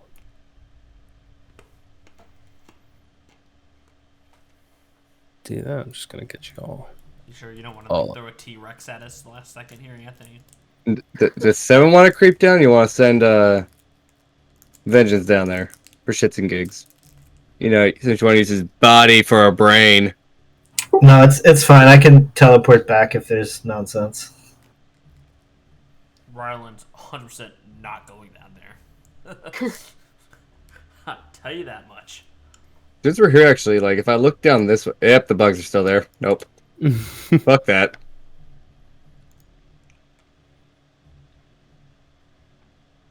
Yeah, the bugs are still there. Seven, what you see is that there's, like, a bunch of these little, like, niches in the wall that seem to have, sewage flowing, like, through narrow gaps and pipes and stuff that then kind of empty out into the passageway here. You also see an iron grate that has been erected at some point along to block this passageway. It looks old and pretty rusted, but there is an old chain and a padlock that is holding it shut. And you can also just make out that there seems to be some sort of tunnel leading off this way here. A tunnel, you say? Yeah. All right, I will head down the tunnel, creeping. And as you head that way, you find yourself coming into a slightly more open section of the sewer. And it almost looks like there was some sort of... Well, there were people here at some point. You see little lean-tos and shacks and tents made of frayed bits of canvas. It looks like a little shanty town that people must have erected down here at some point. However, there are signs of destruction. You see that several of the lean-tos look like they've been collapsed or damaged, and there are signs of a fire at some point down here, although it all looks quite old. You also see a creature standing in the midst of all this, stock still, and staring at you with empty sockets. Is it like a zombie-looking thing? It is still wearing its barding saddle, a skeletal horse. Ah, That is excellent. Not named Dima. Poor Dima 6. And I'm one gonna casually yell down this hallway. 7, you alive? Ask me that again later. Seven's gonna walk up, get close to the horse. Like he's moving slowly with his hands up, trying to like not look hostile, I guess. Yeah, and it doesn't seem to be hostile in any way. It just sort of turns its head slightly, the bones of its vertebrae clacking together. Alright, now that I'm closer, is there anything that looks like not just detritus around here? Like, is it wearing saddlebags, or is there like anything that looks like salvageable that would say something about who camped here? It is definitely still saddled. It has a single saddlebag at its side. But the other thing that you notice is at the far end of this tunnel, you can make out what looks like a rug laid out on the ground, as well as doors, very out of place looking wooden doors banded with metal that have been erected at the end of this hall. I guess that's as far as he's willing to go on his own, so he's gonna slowly walk away from the horse, come back and tell everybody what he saw down there, and ask if it's worth checking behind those doors. Maybe this skeletal horse was the one used by our assassin that we've been hunting. Maybe there's something behind those doors that'll tell us who they were or something. Did that cloak match the cloak of the person who killed Esfret in the alleyway? You're talking about the black and gold cloak I have? No, the gold cloak. Yeah, the black and gold one I have. No, he's talking about just killed. The yellow one that no, it was like a very plain looking dark cloak that was on the person who killed Elprek. So since you're all talking about the door, Venge's gonna say, "Do you want me to try to sneak in and see what's in there?" Well, not alone. I mean, if there's people in there, then we should have backup. Well, you can all wait up the door behind me. If I see someone, then we're all still together. Eldath's always with us.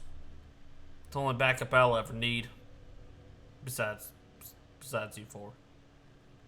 That's right, Merlin.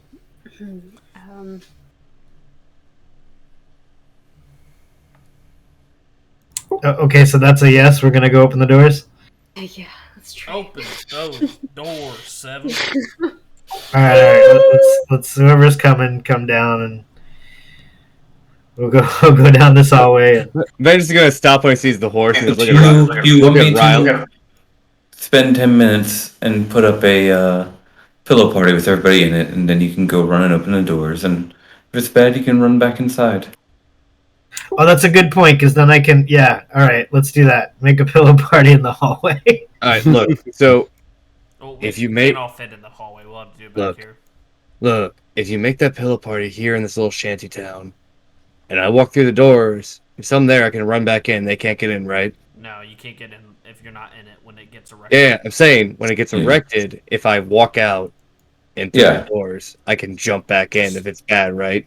How far am I making it? I'm not saying I'm particularly close to you or anything, like I am, Nimue or Seven or reluctantly Safine, but that doesn't mean I want you going running off into your own rooms. Just Look. hold up with us. It's one door. I'm just gonna crack it. Worst comes to worst, I'm back in 5 seconds. No, worst comes to worst, there's a cultist and fucking tentacle monsters back there. One if there's door a- can be life and death in each. I mean, If we just take the time to rest down here, And we have to worry about less in the end. Look, let's rest here. There's tents here. There's a skeletal horse. It's great. It's perfect. I was talking to Eldath once, and she told me this story of this, quite frankly, this crazy man named Bailiff who just went opening doors, and he got himself into a heck of a trouble. as you start talking about your god, he just starts slowly walking towards the door. Like, yep, I'm just gonna go through the door. All right. Well, let me tell you a couple things here. As you approach the door, you can see some of the details. It appears to be like an animal skin rug that's been laid out on the ground in front of this door, almost like a doormat. You also see that somebody has taken the time to install. They look like door knockers on each of the two doors here, one on the left door and one on the right door. And there's also a piece of parchment that has been fixed to the door. It looks like somebody drove a nail through it and stuck it to the door. It's got something written on it. What In does common. it say? What does it say? It says,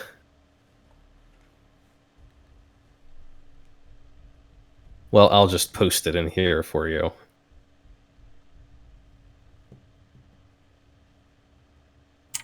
Guessing it's beware of dog.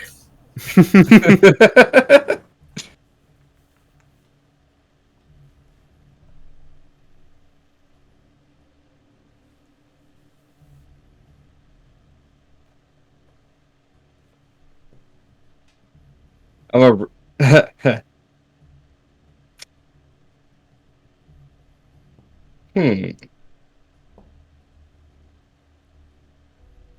Is it actually written in those letters too, or numbers too? It's written exactly like that. Look, it's clearly an easy puzzle, but let's just rest first anyway. All right, none of us have any hit points really, so I'm fine. But You have all of your hit points. I don't know what you're talking about. I don't know why I you're have all so mine. cautious here. Listen, I'm Yeah, but we also still at I'm barely in the double digits right now. Alright, fine. I'll back up for now. You said there was a saddlebag on the horse, though? Yeah, Can I get close enough to investigate that bag? sure. The horse doesn't freak out on me or anything? Nope. It just stands still and waits for you to do what you're doing. Its skeletal, like bony little vertebrae that make up its tail just swish back and forth a little bit. Saddlebag. If you look inside the saddlebag, you don't find anything that is terribly noteworthy, but you do, however, once again, find supplies you would expect one to have with them on the road. There is a, mess kit. There's rations. There's a bedroll. There's some other like bits and pieces of personal effects. There's also you notice a brace of crossbow bolts in there. Alrighty. I'm gonna take the shit out that's useful, I guess, and hold up the crossbow bolts and is like, anyone need these?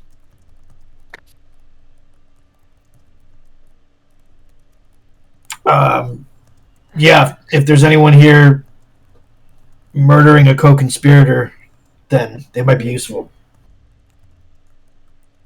Sorry, it's a joke. You weren't there.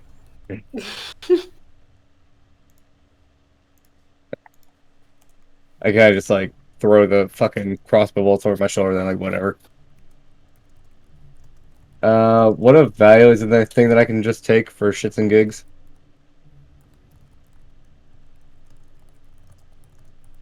Sorry, You want to steal the mess kit? You're asking if there's anything of value in there? Yeah, that my character would take just for shits and giggles. Honestly, probably not. You don't find it. It literally seems like somebody had this thing packed. Almost, you realize, actually seems more like a go bag. If you think about it, like something that someone would have on them, they could mount the horse and ride off at a moment's notice and have all the supplies they need. The rations are fresh. I'm going to take the bag completely off the horse and yeet it into one of these burned down buildings.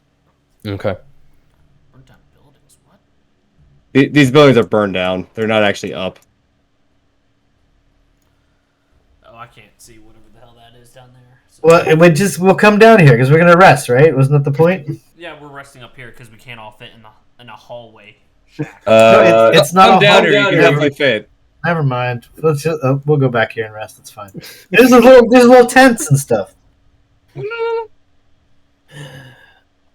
right. You guys gather together, and Safine is working on arranging everything just so, placing the pillows nicely as possible in the. It's gonna block the insects so the insects can get Right. rid of the scary. Assuming the insects don't come for 10 minutes while you're doing this.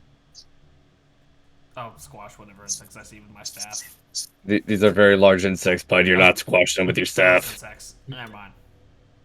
They are kind of, if you look in there, you do see them kind of schlepping around a little bit. They don't seem particularly hostile, but they are moving around in there. The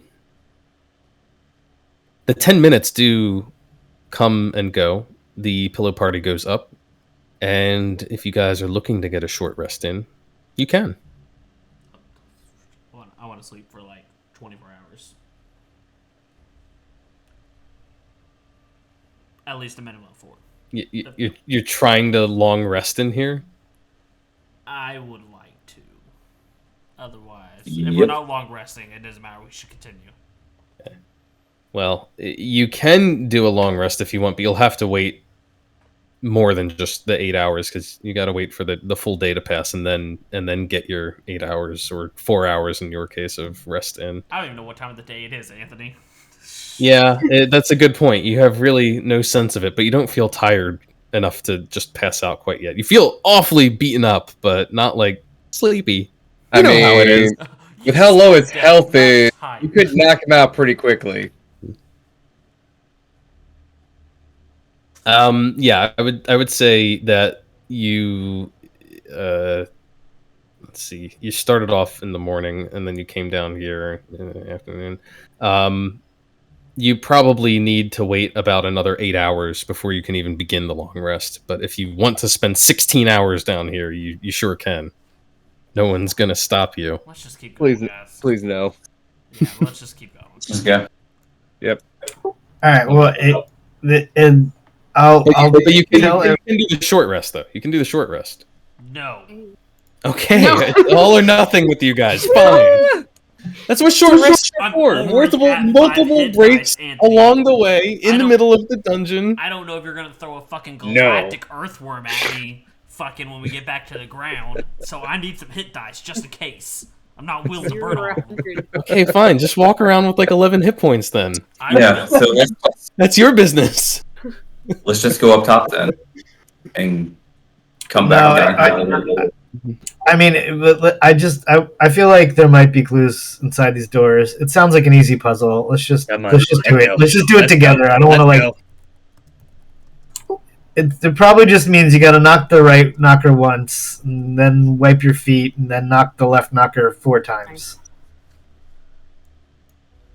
I don't know why you have to wipe your feet, but maybe it's important. See, look, Seven, there's a gate here. This is why Grampy said go left at the first fork you ever come across, because there's no gates on the left side. There's always gates on the right. Okay. Look, Uh, reading the clue, it sounds like if I knock right 1 time and wipe my feet, I'm good, because it says knock right once or get left for dead. yeah, but there's a numeral 4 after the left. Yeah, which but is fairly deliberate. there's an or there. Yeah, but it's encoded. It's a riddle. You don't take it literally. Vengeance is not wise, okay? He's taking it very literally. All right, fine. Do whatever you want to do. What do you do, Vengeance? Knock right once and wipe my feet twice. Okay.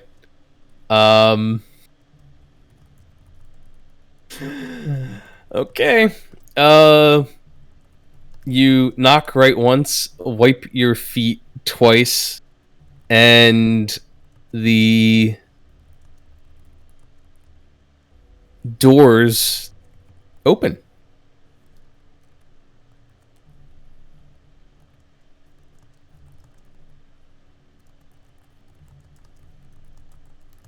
Why am I sus of this? I'm gonna need you to roll initiative. Fuck!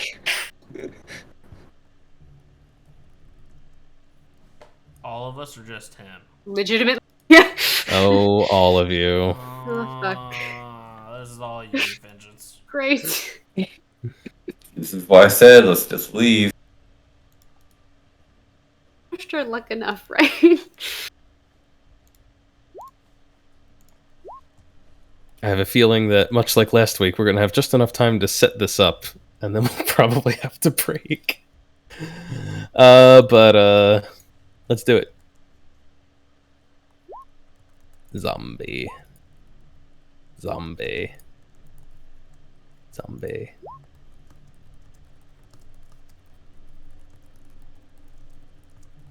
Wait, how many zombies do I have?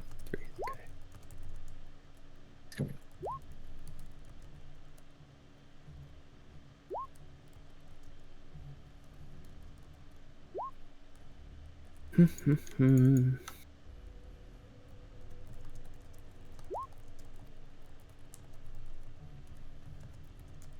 Don't mind me.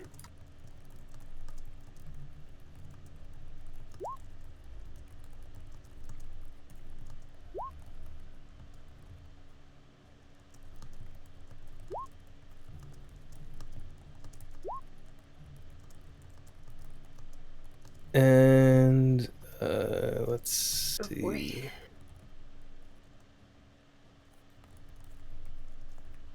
Oh, I forgot about that. Where's the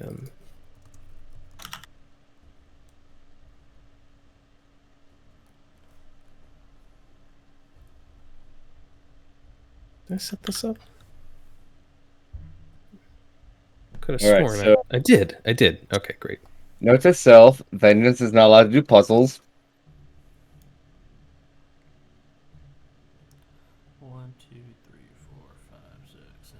You got it, Vengeance. It's 9-on-1. I think there's more than that. We're not gonna fight this. Don't worry.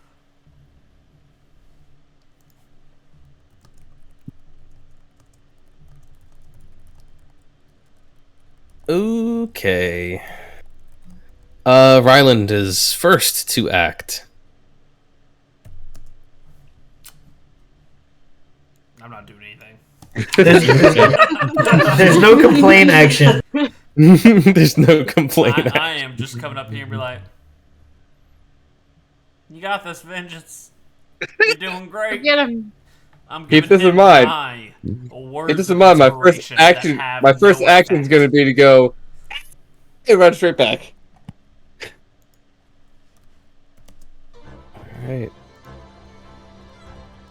Alright.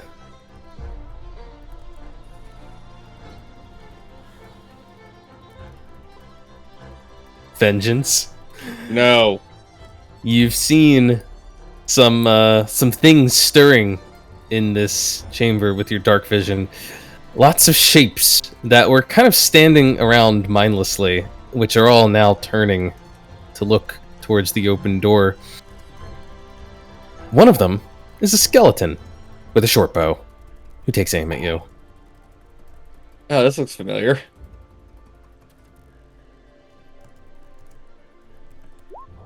It's a 15 to hit.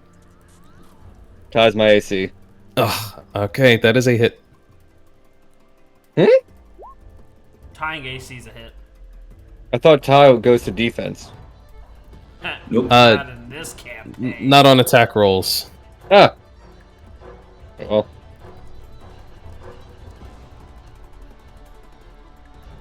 That is 4 points of piercing damage. Alright. Safine. Yeah.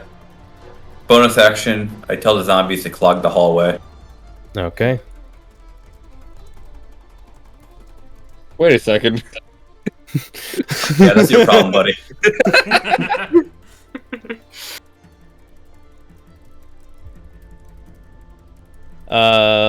Well, I don't think it's your... Have you been having your zombies roll initiative, or do they act? No, they act on my turn as a bonus action. Got it. Well, you command so I them use my... Yeah, so therefore I can't use my inspiration now. They can't do the thing. And then, you know what? I'm going to.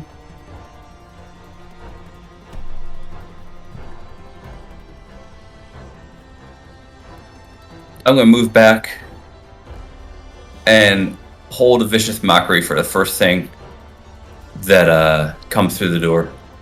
All right. I will note, just so you know, Vengeance, you can move through allied creatures' squares at half the normal movement, or for the cost of double. Thanks, Vengeance, for making me waste a good initiative roll. Something. All right. Let's see. A zombie comes lurching out of the darkness. Let's watch Vengeance get his ass beat real quick. It's gonna come all the way up here, which fortunately for you means it's dashing to do so. So no attack, it just gets into range. And then you hear a deafening clattering sound. Oh yes, vicious mockery. Mock it viciously. This zombie is immune to psychic damage and radiates the psychic damage out. No. It's just gonna make a wisdom save. Smart zombie, I don't know what to tell you. Wise. I was going to say that zombie. you hailed my creations, but obviously they didn't. Smarter than Tiefling, apparently. Right. Awful clattering sound coming from the darkness, as if myriad bones were brushing and clanking together. Clacking. Go with clacking. Here it comes. A swarm of skeletal bones comes right your way. and it is going to stand right in and amongst the zombies. It is like a swarm of bones, all rolling and tumbling, and sometimes forming together into shapes with limbs that can carry it. Sometimes sort of collapsing to pieces on the ground, but one way or the other, it comes forward, and it You're doing great, Vengeance. Keep it up. slides forward, Vengeance, to be in your space. I think it can get only that far with its movement. Yeah. And then, while you're inside of the swarm, the clattering sound deafens you, and it is also going to make a slash attack against you.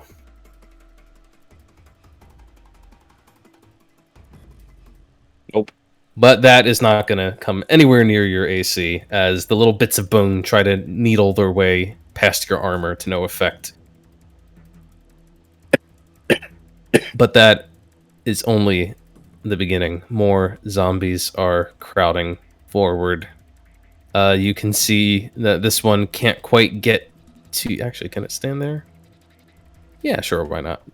It'll kind of squeeze into that section of the hall, still standing amongst the bones. And it is going to try and slam you. But it will miss horrendously as you fend off its slow-moving strike. 7. All right. Well, there's only one thing I can do here, and it's my very last spell slot I can do this with. So after this, I'm useless. But I will try to help for what it's worth. 7 is going to yell out, tell Vengeance to duck. Of course, he's deaf, so he can't hear me. Can I try to listen? But I am going to target this space, and you see an image of one of 7's swords start glowing there. And then it goes boom.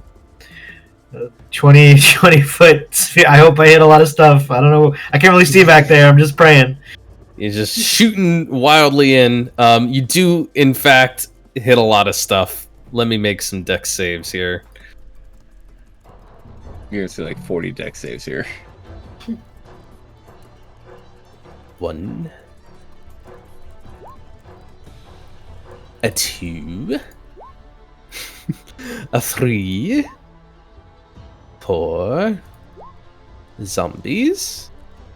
All of them failing. 2 skeletons.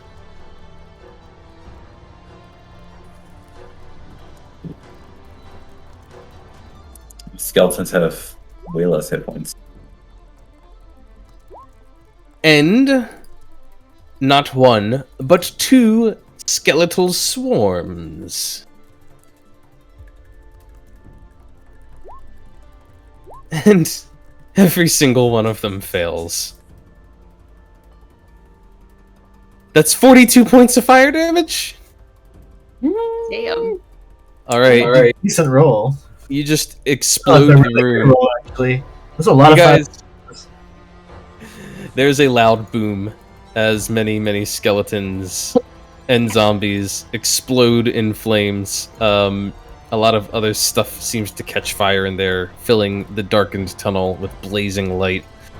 And even after the fire extinguishes, you can still hear the clatter of a multitude of bones that have been knocked free, just bouncing all over the place and finally coming to stop. That is... Oh, the skeletal swarms are not dead. But they did get blasted quite hard.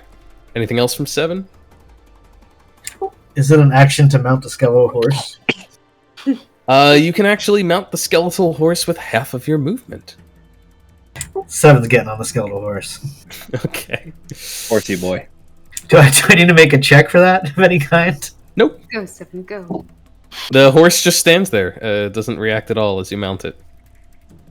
And let's see, what enemies are even left now? Not very many. One more zombie comes crawling forward out of the dark, apparently so far away from the fireball that it wasn't even touched, but all it can do is move up to the space in front of Vengeance. It can't actually make an attack. Alright, Vengeance, we're almost out of time for the day, but it's your turn. Well, fuck it. I'm gonna swing with my short sword at the swarm here. Okay. By the way, is this zombie within 5 feet of that swarm? Because then it's a sneak attack. It is, technically, yeah. Please, for the love of God, hit. Very weird how that works, but it works. And a 14 hits the swarm. Oh, thank God.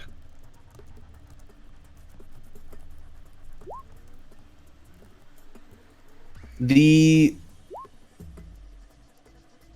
It's Swarm. blue and red. the swarm being made of bones is resistant to the slashing damage of your blade, but that's still going to be quite a bit. Unless you happen to have a magic short sword. No, but does it make a difference that it says piercing for some reason?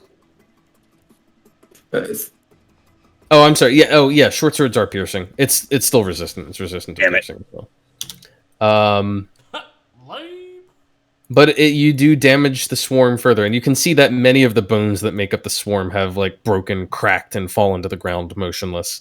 There's just a handful of them still sort of rolling around and trying to form together into various animal or even kind of human-ish shapes. Like you see Cool. half of a human torso made of bones rising up for a second, and then it collapses down and turns into, I don't know, 5 rats or something. Cool, and then I'm gonna disengage with my fucking remains bonus action, and then how far can I get with that? You do have to use up double movement going through the zombies, but you should still be able to get to the other side of them, basically. Over here. I get to rally and I just go, I may have fucked up.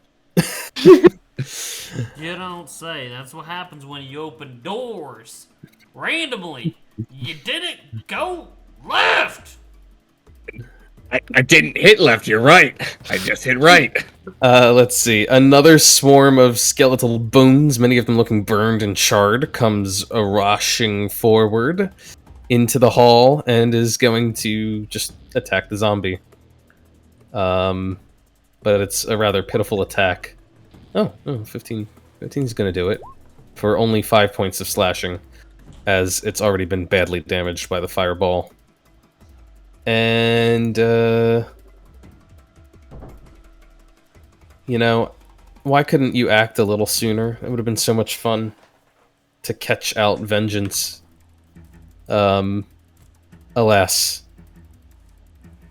to no avail. Vengeance,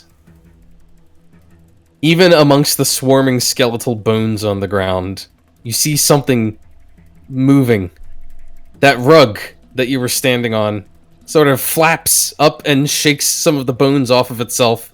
And as it does so, you see bits of it sort of curl around itself, and you realize, with some horror, that it appears made of human skin, which has curled itself up into the rough semblance of a humanoid body. Kind of like this.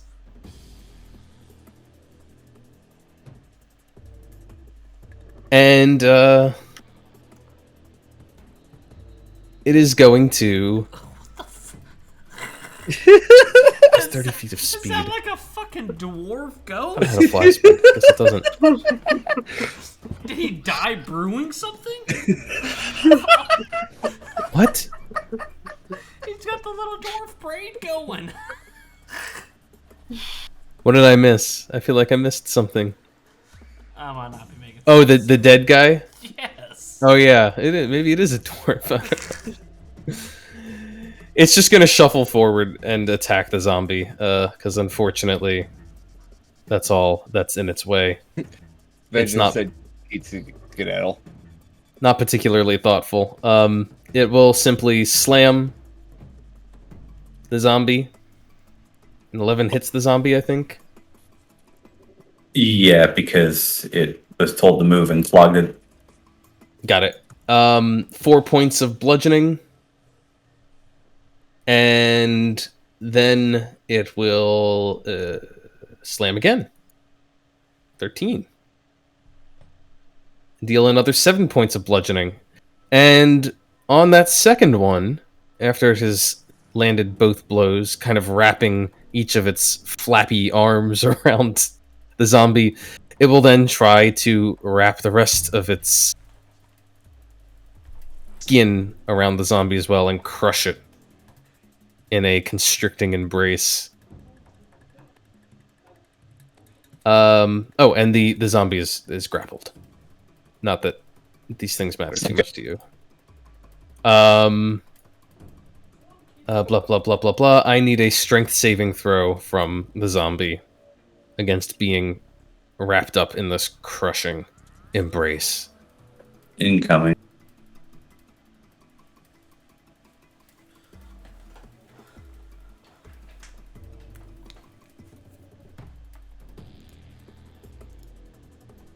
$19. Very nice. All right, the zombie fends off its little shreds of skin as it's trying to wrap itself around the thing, and is still grappled, but not in danger of taking any further damage.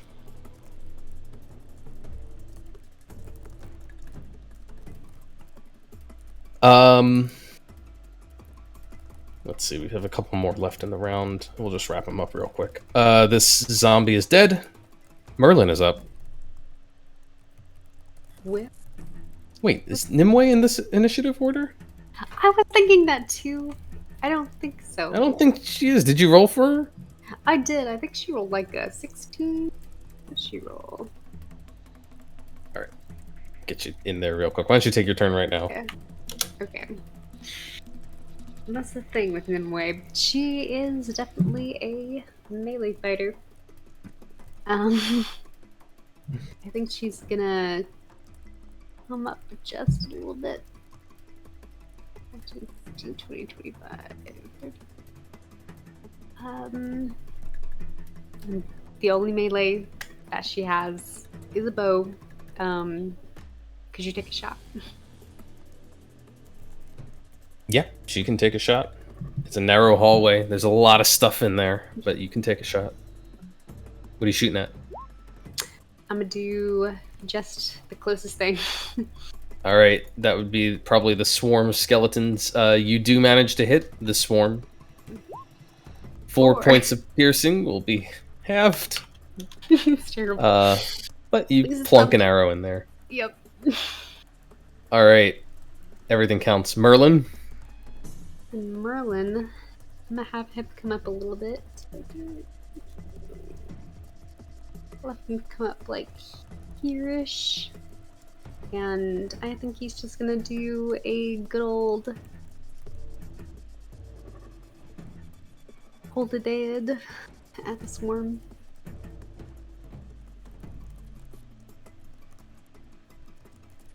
Hold the dead on the swarm. Let's see how the swarm feels about necrotic damage. It doesn't sound like it'd be the greatest in the world. But We'll we're see. gonna go for it. It rolls a natural 20. Does it get half? I'll roll that? 20s on the cantrips. Alright. Saving throw? Yeah, that's just it. Yep. Okay. Let's see who's left alive. One that's alive and one that's dead. Hey, this skeleton hasn't acted. That means it's not an initiative either. Whatever. It'll act next week. We've got one dead zombie, and we've got one last living skeleton, which will come rattling on over. Take a look down the hall. A lot of targets and a lot of cover, but it'll still take aim at the nearest one, a zombie. And why did you open the zombie sheet? It'll take a short shot. And miss, as it probably puts an arrow ineffectively into the back of one of its ally zombies. And that will bring us to the bottom of the round. We will pick up again next week, but Ryland, even as you are preparing to act again, you can hear a sound coming from the earthen tunnel to the side.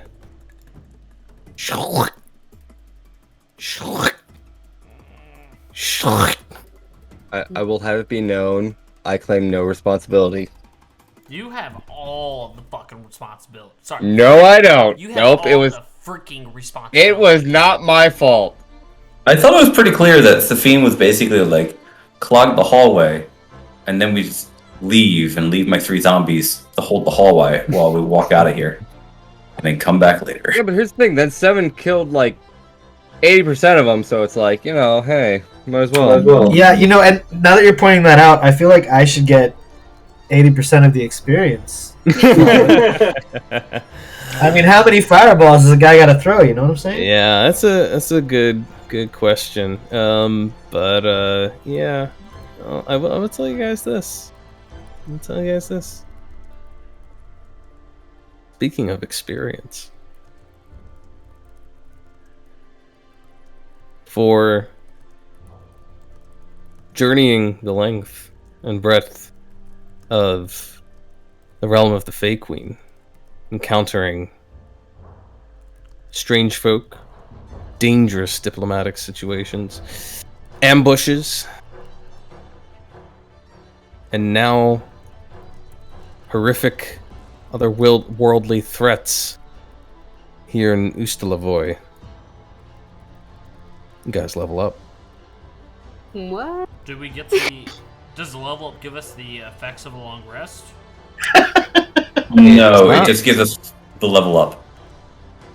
Ryland. You might want to account for the level up after this combat is completed. That's what I was asking, because that was the difference between leveling up now and leveling up after we rest. You can think about your level up, but you should probably trigger it once you're not in the middle of a fight.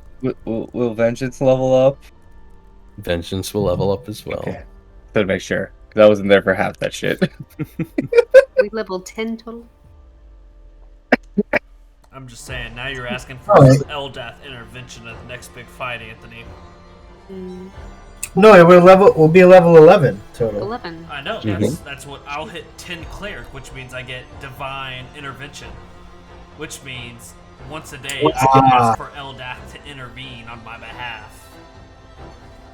I feel like half that intervention is going to be used on bitch smacking me when I'm not near you. Lord Eldath, please smite this devil.